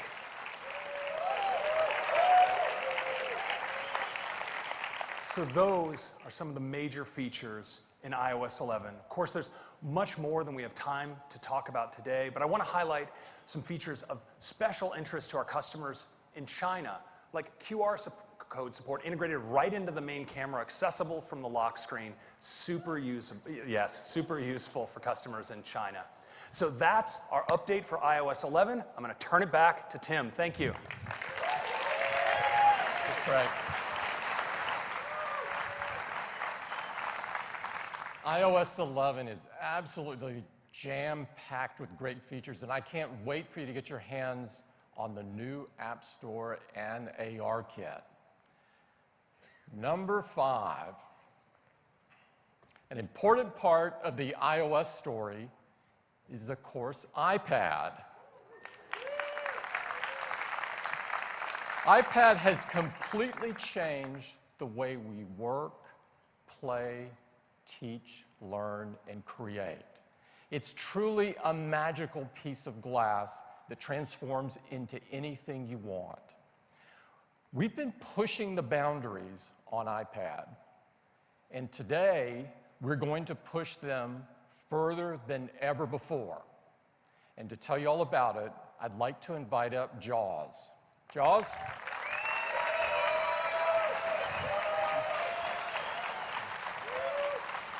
Thank you, Tim, and good morning, everybody. I'm so excited to talk to you today about iPad Pro. When we first introduced iPad Pro just 18 months ago, it completely redefined what you could do with your iPad. Along with your incredible apps, it allowed our users to do really amazing things.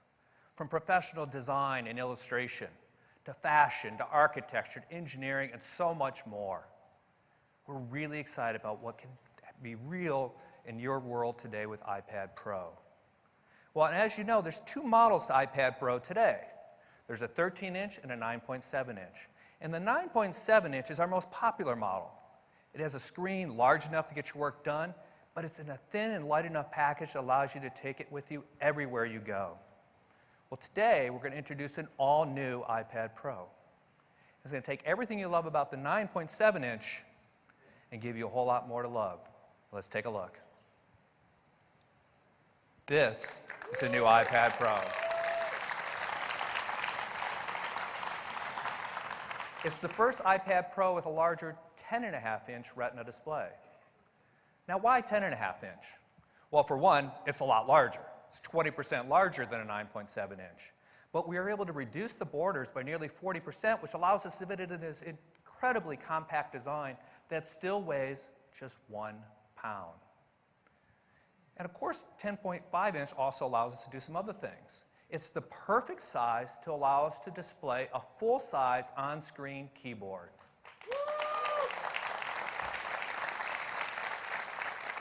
It's also the perfect size to allow us to have a full-size smart keyboard as well. And when we deliver the smart keyboard, we're going to have support for more than 30 languages at launch, including Chinese, and for the very first time, a Japanese JIS keyboard. Now, iPad Pro has always had the best displays in the industry, and both sizes are going to get really incredible new displays today. They're the best displays that we've ever made. They're packed with incredible features like True Tone for automatic white balance, P3 wide color gamut for the best color, ultra-low reflectivity, the best in the industry, and they're 50% brighter with 600 nits. And this extra brightness and the P3 wide color gamut means that with iOS 11, you'll be able to display HDR video for the first time on an iPad for a really immersive cinematic experience. They're truly awesome displays. But our biggest breakthrough is a feature we call ProMotion. So what is ProMotion? Well, we were able to take our unique hardware and software capabilities and dramatically improve our display performance. Now, typically, up until today, mobile displays have refreshed at 60 hertz, means they update their content 60 times every second. Well, on the new iPad Pro, we've doubled that maximum refresh rate to an incredible 120 hertz. So what does that mean to you? It means that all of your motion content on your screen is going to be smoother, crisper, more responsive. Now, this is something you have to really touch and feel yourself to appreciate because our projection systems just aren't capable of doing those type of refresh rates. But I'll tell you the difference is dramatic. And when you scroll, it's buttery smooth. Now, the higher refresh rate also means that it works even better with the Apple Pencil. We already have the industry-leading performance for drawing and writing with the Apple Pencil, but with ProMotion, it gets even better. It's more responsive, and it reduces our latency to an industry-best 20 milliseconds. So drawing is incredibly fluid and even more natural. You're going to love using the Apple Pencil with the new iPad Pro. Another breakthrough with ProMotion is that these become the first mobile displays to be able to dynamically adjust their refresh rate, depending on what you're looking at. And this is a really big breakthrough for both display quality as well as for power savings. So when you have fast-moving content, they can update quickly. But they can also update slower when you don't need that type of refresh rate. For example, a still image. This allows us to save a lot of energy and give you better battery life.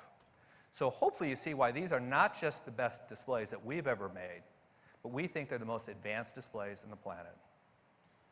Next, let's talk about performance.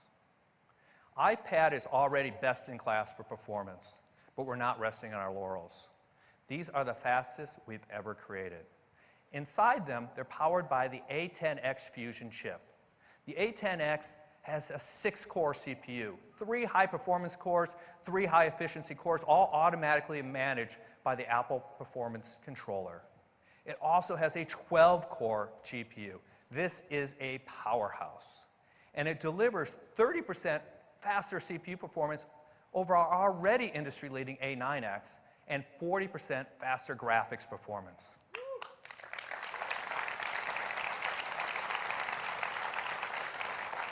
Our chip team has done just an amazing job over the years with the performance improvements, and the results have been staggering. They're delivering an industry-leading graphics performance that's more than 500 times the original iPad from just a few years ago. But of course, numbers only tell part of the story. To demonstrate the real-world performance of the A10X and the new iPad Pro, I'd like to invite Ash Hewson of Seraph to give you a demo of their new Pro photo editing app called Affinity Photo. Ash? Thanks, Jules. So I'm thrilled today to be able to show you the iPad version of Affinity Photo. This is a truly high-end professional photo editing tool, and on this latest iPad Pro, we can achieve levels of performance which are simply unattainable on any other device. And I'm going to try and show you that today by creating a movie poster. I've already set up a few layers. I've kind of got this great background of some stormy sky. I've got a turbulent sea and this ship. Now, the first thing you'll notice when you're using this is that as you're kind of moving layers around, rotating them, or even just sort of panning and zooming around your work, I'm seeing all of this now at 120 frames a second, so it just feels incredibly smooth. But when you come to edit layers, because of metal, we can achieve performance more than 4 times an i7 quad-core desktop PC. And I'll show you what that means. On this C, I'm going to apply a 12 filter. And look, just with my finger, I can kind of push this C around. I can even just like flick a wave right over the side of the ship. It's a totally new way to kind of interact with your designs. And actually, everything's this fast. So let's say I wanted to set this ship on fire, for example. I've got this fireball here. I can move this over the back of the ship. But to make that look more realistic, I need to apply blend mode. Now, normally blend modes are something that takes a lot of trial and error. But now, look at this. I can just scrub down here, and I get an instant preview of all of the different blend modes. So it makes it really, really easy to select the right blend mode that I want. Now, of course, everything I've done so far, I've done using touch. But with iPad Pro, we have the best stylus that's ever been made. And we can do some great stuff with Apple Pencil too. A really good example of that is our lighting filter. So here I choose lighting. I'll make that a bit bigger. And look, I can actually control now the angle and the tilt of that light using Apple Pencil. There's no latency whatsoever. So it's a really immersive way to work. Now, I said at the start I was creating a movie poster. And in fact, what I'm actually doing is creating a pirate movie poster. So now I need a pirate. And I've got Captain Jack Sparrow here. But at the moment, of course, he's on the wrong background. So what I need to do is cut him out. And I'm going to use some selection tools to do that. So to start with, I'm just going to do, and you can see how quick it is to do a really quick selection with pencil to sort of snap around the edges. But of course, with selections, what often happens is you need to do a much more accurate selection around hair. And to do that, we're going to do a selection refinement. This is something that takes a huge amount of CPU power, but on this latest iPad, it's twice as fast as ever before. And you can see pretty much instantly I get a selection down to individual strands of hair.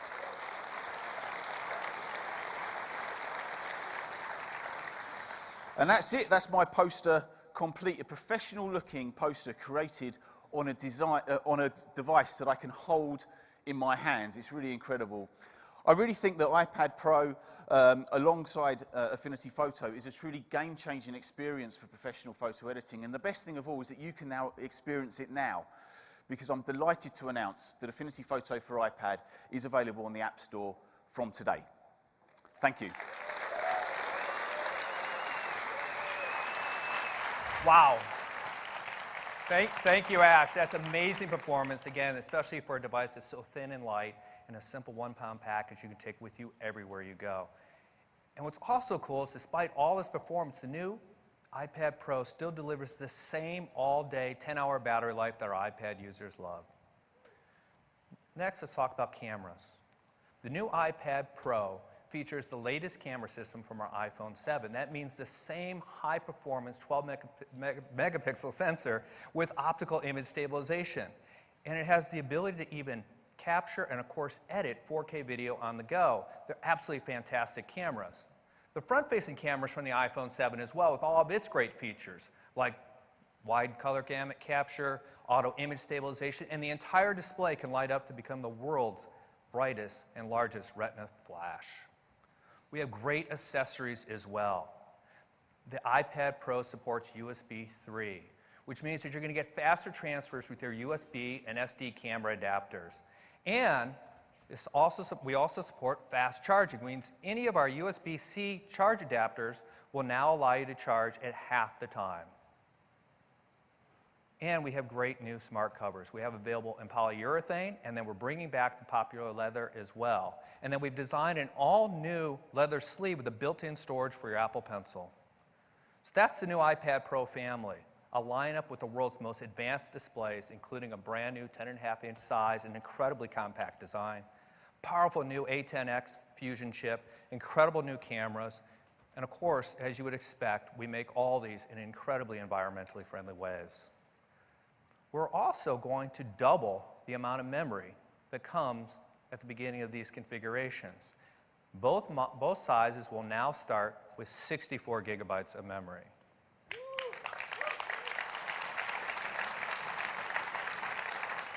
And the 10.5-inch with 64 gigs will now be at $649, and it's just $150 more to move up to the bigger display at $799. We're also going to have configurations in 256 and 512 gigabytes, half a terabyte of storage in an iPad. And as always, you can get any of these models with LTE as well. So this is the new iPad Pro. You can order them today. They'll start shipping next week. And of course, because they're shipping now, they're going to ship with iOS 10, but you'll be able to easily update to iOS 11 as a free update this fall. But you haven't heard the full iOS 11 story yet as it relates to iPad. So I'd like to invite Craig back to the stage to tell you about some incredible iPad features coming in iOS 11. Thank you. Hey, everybody. Yes, there is more iOS 11. If you love iPad like I do, well, buckle up. You're in for a wild ride. We are taking iOS to the next level. This is the largest iOS release for iPad we've ever done. Now, it starts with the dock. Now, we all know that dock hovering down there at the bottom of the screen. It is more powerful than ever. You can fill it with apps. On the right, there's a predictive area. Figures out what you're going to use next, including your continuity apps. And now you can summon the dock from anywhere, right from the bottom of the screen, and use it for switching apps just like that. And what's incredible is how it's used for multitasking. So now if you're in an app and you swipe up, well, you can pull an app out just like that into slide over.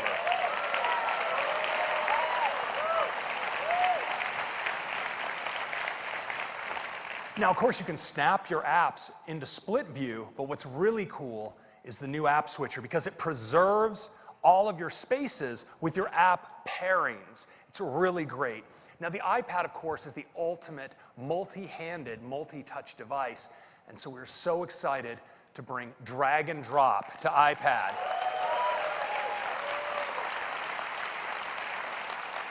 You can drag images, you can drag text, you can drag URLs, you can multi-select and multi-hand drag. It's a drag fest. Now, it's incredibly productive, but of course sometimes you have to type, and so we made the keyboard even more productive as well. You can now flick on keys to access punctuation and numbers, all without switching planes. It's super fast and super easy.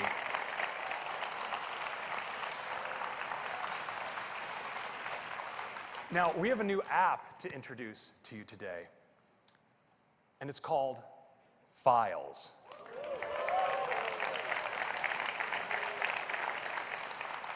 Files brings together all your files on your iPad. It supports everything you'd expect: nested folders, spring loading, list view, favorites, search, tags, and it has this beautiful recents view that pulls it all together across all of your sources because it supports not only iCloud, it also supports third-party storage providers like Box, Dropbox, OneDrive, and Google Drive. And they're all right here in your sidebar. You know what?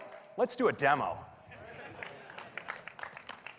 Let's take our first look at iOS 11 on iPad.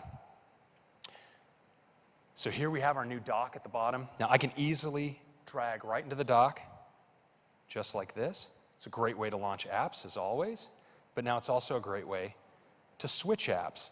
Just tap like that. Now, if I want to multitask, check this out. Drag it out, it's right there. Now I can slide it off the screen. I can now slide it over here. Both these views are completely live. I can go into split view just like this. but I want you to check out the new app switcher. I'm just going to swipe up from the bottom and keep swiping. It goes back like that. Let's do that again. That is so great. It's that easy.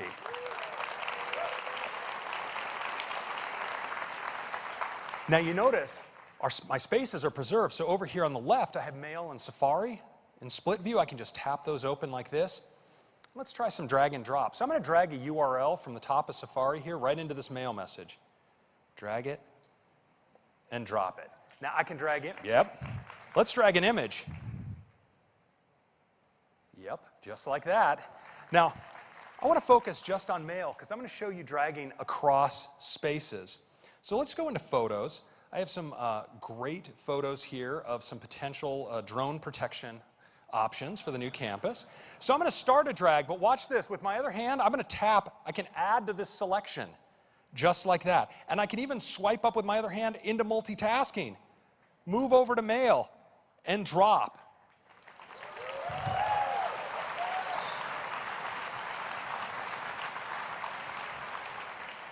Now I want to show you files. I can bring up files, of course, right from the dock in split view, just like this.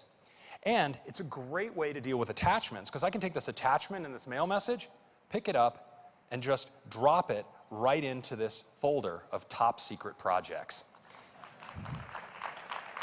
Now let's dive all the way in and take a closer look at the Files app. We see it has this gorgeous grid view, but it also has a list view that provides me all the details about my files. I can sort them by size, or let's sort by date. Now I can create new folders. Let's say I want to create an R&D folder right here. I'm going to take some of my top secret perspective projects, and I can do multi-select, just like this. Drop them in. Now I can also take the folder, drag it right in to my favorites, and these are synced across all of my devices. And if I want to tag a file, of course I just drag it right on there and make that one important. And you notice in addition to iCloud, here on the left, I have access to all my cloud providers like Box. So you can see I have files here I'm using and folders that I'm using for collaboration. And that includes this drone defense proposal right here, presentation. And I want to show you, when I go into the recents view from the tab at the bottom, notice I get a view across everything, including that one inside a Box. I'm going to tap into that keynote presentation, and for my final act, I want to show you how I can use files directly from the dock. Just swipe up. If I tap and hold, I get access to my recent assets. I can just pick this up, drop it down, just like that. And that is a quick demo of our productivity features on iPad. Now, next, I want to talk about Apple Pencil, because Apple Pencil has really created a whole new way of working on iPad, and with iOS 11, we've integrated it deeply into the system. Now it starts with markup, because you can mark up anything you can quick look. You can take Safari content. We create it into a continuous scrolling view that you can mark up. And you can actually do this with any app that supports printing, because we have a Create PDF option that'll create a markup PDF. It's a really great way to mark up anything and share it. And we know a lot of people do like to share with screenshots. And so now, when you take a screenshot, we'll create a thumbnail down on the bottom of the screen. If you tap it, you go instantly into markup. You can mark it up right there and share it. Now, it's really cool. Now, we've also integrated Pencil deeply into Notes. So if you're working on a note and later you're at the lock screen, you want to get back, just a tap of the pencil to the lock screen and you're right back into your note. And we've made your note handwritten text searchable. So we can now search handwriting. We use deep learning to recognize what you write. And if you're doing primarily typed notes, you can now also do inline drawings right there. It's very handy. Now, of course, sometimes we still have to deal with paper, so Notes now has a built-in document scanner. It can correct perspective and contrast. And when you bring the note in, you can mark it up right with your pencil. And we've integrated markup into Mail as well, so you can personalize your mail messages with inline drawings. Now, for a look at all of these great new pencil features, I'd like to introduce the man who heads iPad software engineering for us, Toby Patterson, for a live demo. Toby. Good morning. Well, the first thing I want to show you is a quick way of getting to your notes using your Apple Pencil. You just tap on the lock screen like this, and it slides up to reveal your notes beneath it. Now you can see here I've got a handwritten note, and I want to show you how easy it is to create one of these. Watch at the top of the note here as I edit the title just by putting the pencil down and writing like this after the 2017 keynote. It's as natural as putting pencil to paper. Now, something paper can't help you with is finding your notes again later. We're using machine learning to recognize your handwriting and index it in Spotlight. Let's switch into Spotlight now, and we'll search for that text that I just wrote out. You can see here I've got the new Flick keyboard, which makes it really easy to enter numbers just by swiping down on the keys like this. And you can see there it's already found my note as the top hit, even with my atrocious handwriting. We'll just tap on that, and we're back at the note. Now, I'm going to switch to a different note now because I want to show you how you can mix drawing with typed text and tables and all of Notes' other great features. This is a note that my young daughter shared with me as part of a school assignment where she had to work with her parents to develop an idea for a new app. Now, she asked me how many copies of our app I thought we might sell, and so I want to quickly draw a graph to give her some idea of that.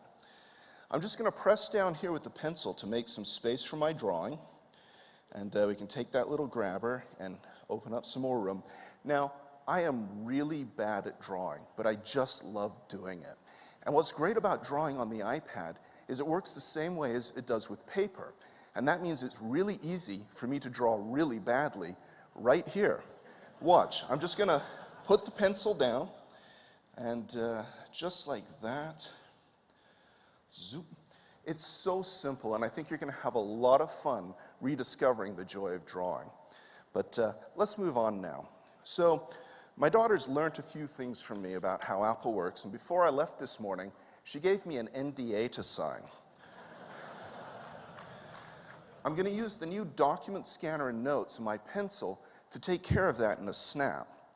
We'll just tap the plus button here to bring up the document scanner, and all I need to do is point the camera at the piece of paper. Notes will take the picture automatically, even straighten the page up. We'll open it up full screen here, and now I just fill in the blanks with my pencil.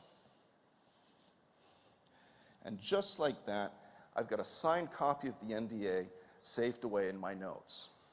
Now, I see my daughter sent me a message, and it must be pretty important if she's interrupting my demo. So if you'll excuse me, I'm just going to tap on that and see what she has to say.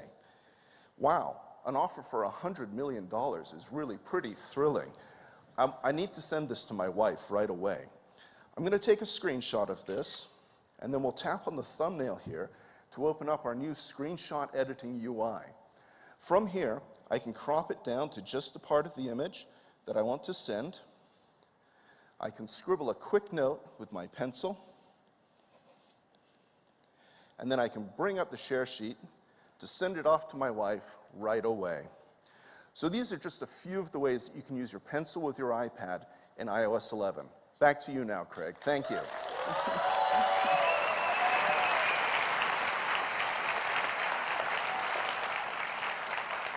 It is so great when your grade school child gets $100 million of funding. They do grow up so fast these days. Well, so these are some of the great new features for the iPad. And of course, they're joined by all of these other features you heard from earlier today. We're really excited about what we're doing with iPad this year, and really excited about iOS 11. Now, iOS 11 is available to all of you developers today. And if you sign up at beta.apple.com, you can get a beta at the end of the month. And we're making it available as a free upgrade to everyone in the fall. It supports all of these devices. That is your update for iOS 11. I'm going to turn it back over to Tim. Thank you. Thanks, Greg. Thank you. iOS 11 really takes iPad to a whole new level. people are going to be able to do more in more places than ever before. We are so excited about the marriage of iOS 11 and the new iPad Pro that we made a video, and I'd love to run it for you.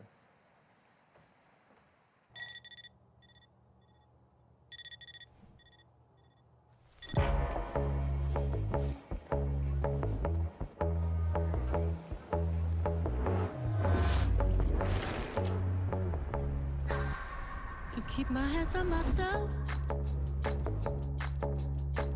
Think I'll dust them off, put them back up on the shelf. Kiss my little baby girl is in need.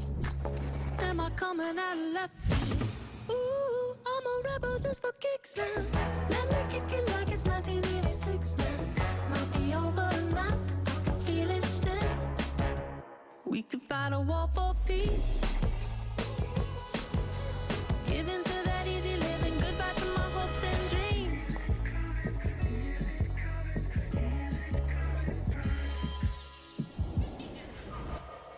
Ooh, I'm a rebel just for kicks now. Let me kick it like it's 1986 now. I'll be over now, I can feel it still. Not I had your fill, I can feel it still.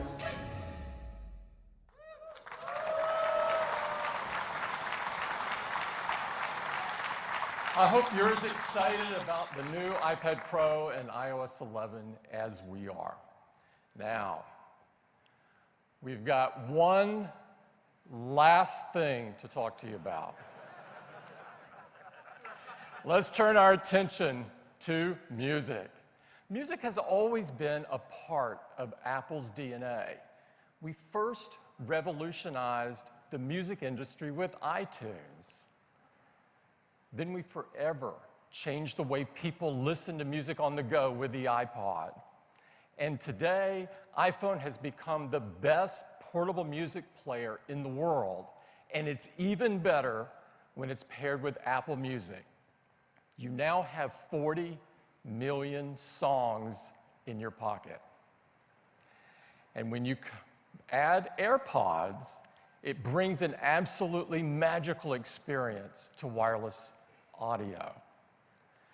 Now, so we have such a great portable music experience, but what about our homes? We think we can do a lot to make this experience much better.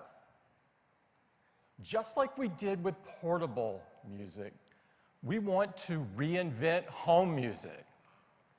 And I'd like to invite Phil up to tell you all about it. Phil.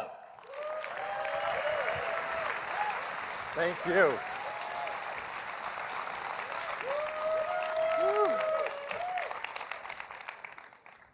This is really exciting. The chance to reinvent the way we enjoy music in the home. I can't think of anything that matters more to so many of us. Why hasn't this happened yet? There certainly are a lot of companies hard at work making products to enjoy music in our home. But none of them have quite nailed it yet. Some have worked hard to make wireless music sound good around our homes. But these aren't smart speakers. Others have worked to make smart speakers that you can talk to. But they don't sound so great when you listen to music. We want to combine all this in a product that can really deliver a breakthrough experience. And our team has been hard at work for many years now on a breakthrough home speaker. And it has to do a few things really great if it's going to be a great breakthrough speaker. First, it needs to rock the house. Right? We need to enjoy our music, whatever genre you love, really low or really loud, free from distortion. Second, it needs to be spatially aware. It's going to fit in different rooms in our house, and it needs to be smart enough to know what to do to make the music sound great. Third, it has to be really fun to use. It has to have a built-in musicologist, an expert on music, who can help us to hear the music we love or discover music we're going to love. Now, we're working on this speaker for later this year, but we want to give you, 6,000 of our closest friends, a sneak peek at it this morning. And here it is.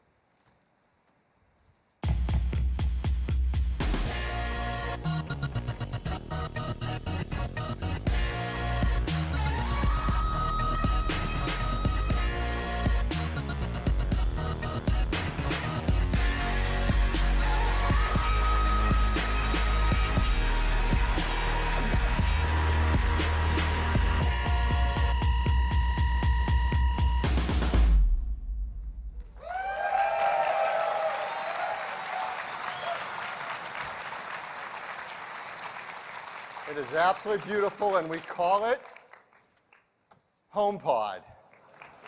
Yes. Just like iPod reinvented music in our pockets, HomePod is going to reinvent music in our homes. So let's talk about these features. First, rock the house. The HomePod is just under 7 inches tall. It's covered in a seamless 3D mesh fabric that has incredible acoustic properties. And it hides within it amazing audio technology.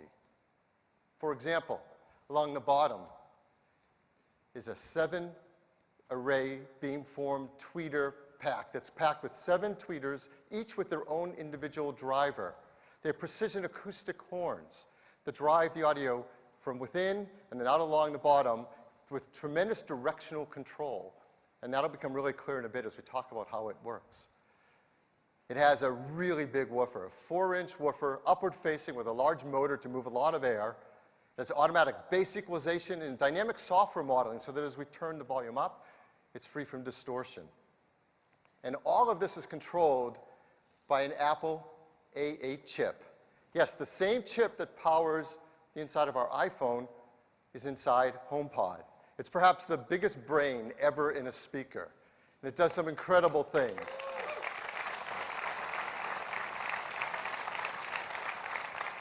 It does real-time acoustic modeling, audio beamforming, and multi-channel echo cancellation. You don't have to know what any of that is, just know that it sounds incredible. Next, talk about this spatial awareness. Well, what does that mean? Well, you plug in your HomePod to AC, and it gets its music wirelessly. And it's compact enough that you can put it most anywhere in your house. You can put it on a table, on a shelf, against the wall, in a corner, and it intelligently and automatically detects the space it's within.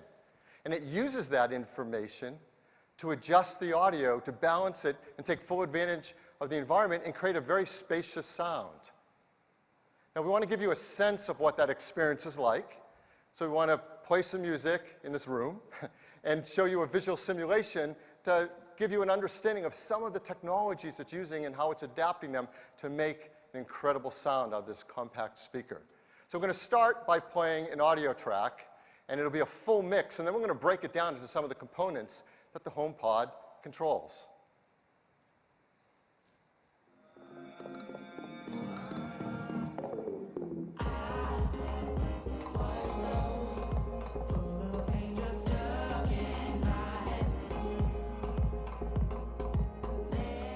So that's a full, rich audio mix. But within it, HomePod detects the center vocals and can use beamforming to direct that.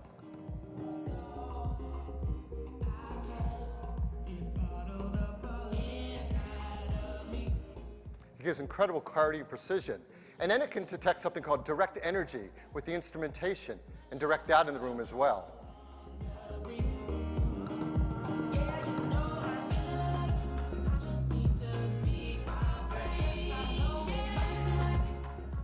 In addition to that direct energy, there's something that's usually missing in music, ambient audio, the backing vocals and reverb.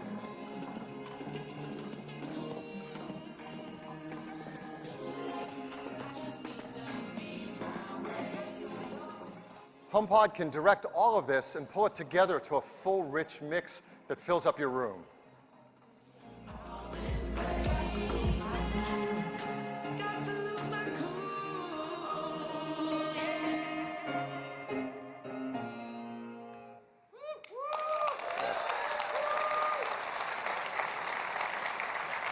It's a really remarkable experience to hear this kind of a spacious sound come from such a compact speaker. And if you love one, you should see what it's like when you set up two and they automatically work together to give this incredible spacious sound that really has the power to rock your house. Next, a musicologist, this intelligent helper to help us discover the music we love. HomePod has an incredible speaker system that works together with our Apple Music subscription. From the beginning, it's designed to work with that. Now, Apple Music, as you know, provides music in the cloud, and the speaker can get it directly from the cloud. You can get 40 million tracks, 2 million artists, tens of thousands of playlists, but not just any music library. This is your music library. It knows the playlists you've set up. It knows the artists you love, and all of them stream directly to your HomePod. It works with an array of 6 microphones around the middle. So as you talk to it and you say those magic words, "Hey Siri," you see a waveform light up on top, and now it can respond to your commands and help serve up the music you want to hear. The Siri team has worked very hard to adapt the domain of music and Siri to be even greater and understand more of the questions we're going to ask about music. Simple things, obviously, like play Beats One Radio. We all want to do that. Or play I'm Poppy. Check it out if you don't know what that's about. Play something new. Who's singing on this track? Something I ask all the time. Who's playing drums on this track? For complex questions like, what was the top song on May 5th, 2016?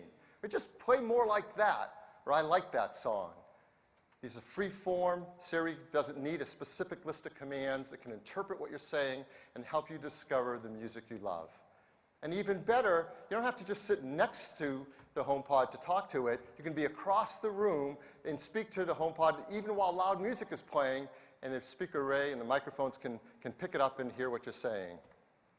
So HomePod, it has the power to rock the house. It has spatial awareness so that it understands the rooms we place it within. And it has the fun interactivity of Siri becoming a musicologist and helping us to listen to the music we love.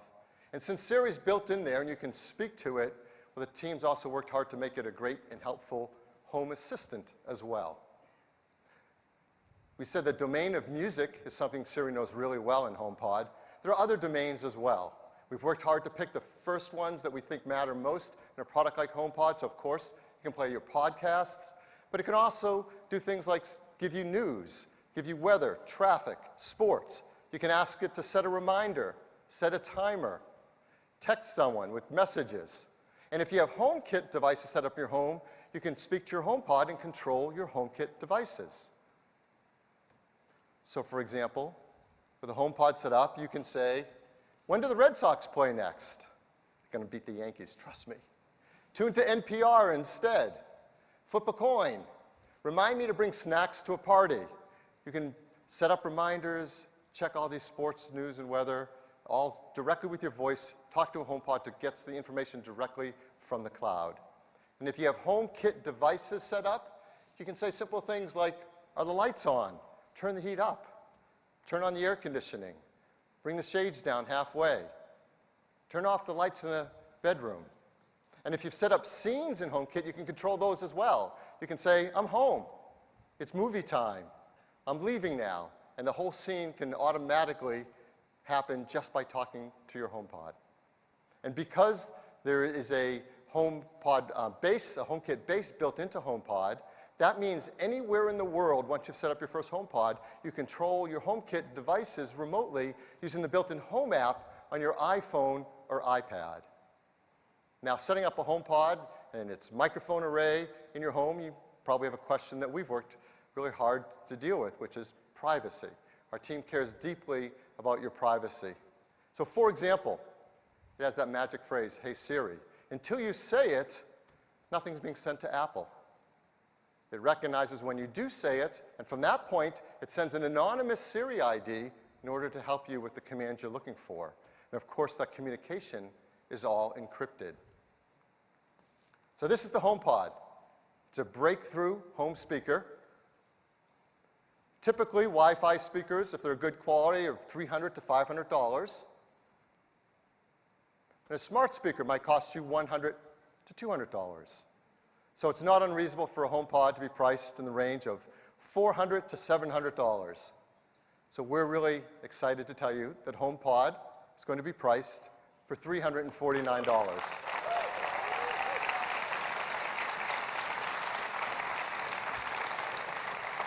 It comes in white and space gray. It'll start shipping this December, first in the US, the UK, and Australia, and then next year we'll start bringing it around the world. So that's HomePod. Back to you, Tim. Thank you. It is so cool. We really believe it's going to take your home music experience to the next level. Now, it's been an incredible morning.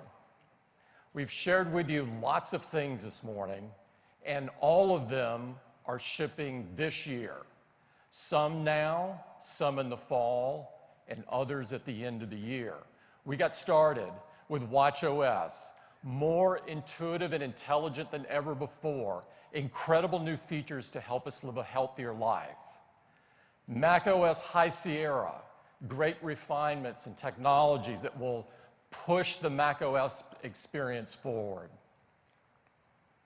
Updates to MacBook, MacBook Pro, and iMac, faster and more capable than ever before. And iOS 11, a major update of the world's best and most advanced mobile operating system, absolutely jam-packed with new features, including a completely new App Store, peer-to-peer payments in Apple Pay, and with ARKit, iOS 11 becomes the world's largest augmented reality platform overnight. iPad is taken to a whole new level with incredible iPad features in iOS 11. It's the biggest release for iPad ever. And of course, a new lineup of iPad Pro with an all-new, perfect 10.5-inch size with advanced displays, powerful new features that enable people to do more with their iPads than ever before. And we gave you 2 sneak peeks. iMac Pro, an entirely new workstation class of products that we designed specifically for our Pro users. And the HomePod, a breakthrough home speaker with amazing sound and incredible intelligence. It will reinvent home audio. Now, we have a hands-on area for the press set up to attend immediately after the keynote. And for all developers, we welcome you to come by from 4 to 7 p.m. this evening. We've got over 100 sessions planned for you this week and over 1,000 Apple engineers here to spend time with you, so take advantage of the time. Tomorrow, we've got a special fireside chat planned in the morning in this room. And someone will be joining us that's devoted her entire career to highlighting and encouraging young people, women, and doers. I'm very excited to tell you that Michelle Obama will join us.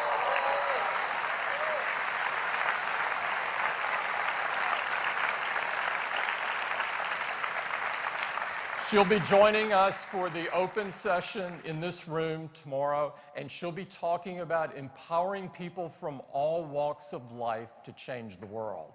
This is a very special treat, and I encourage everyone to come. I hope everyone here has a fantastic week. Thank you. Thank you.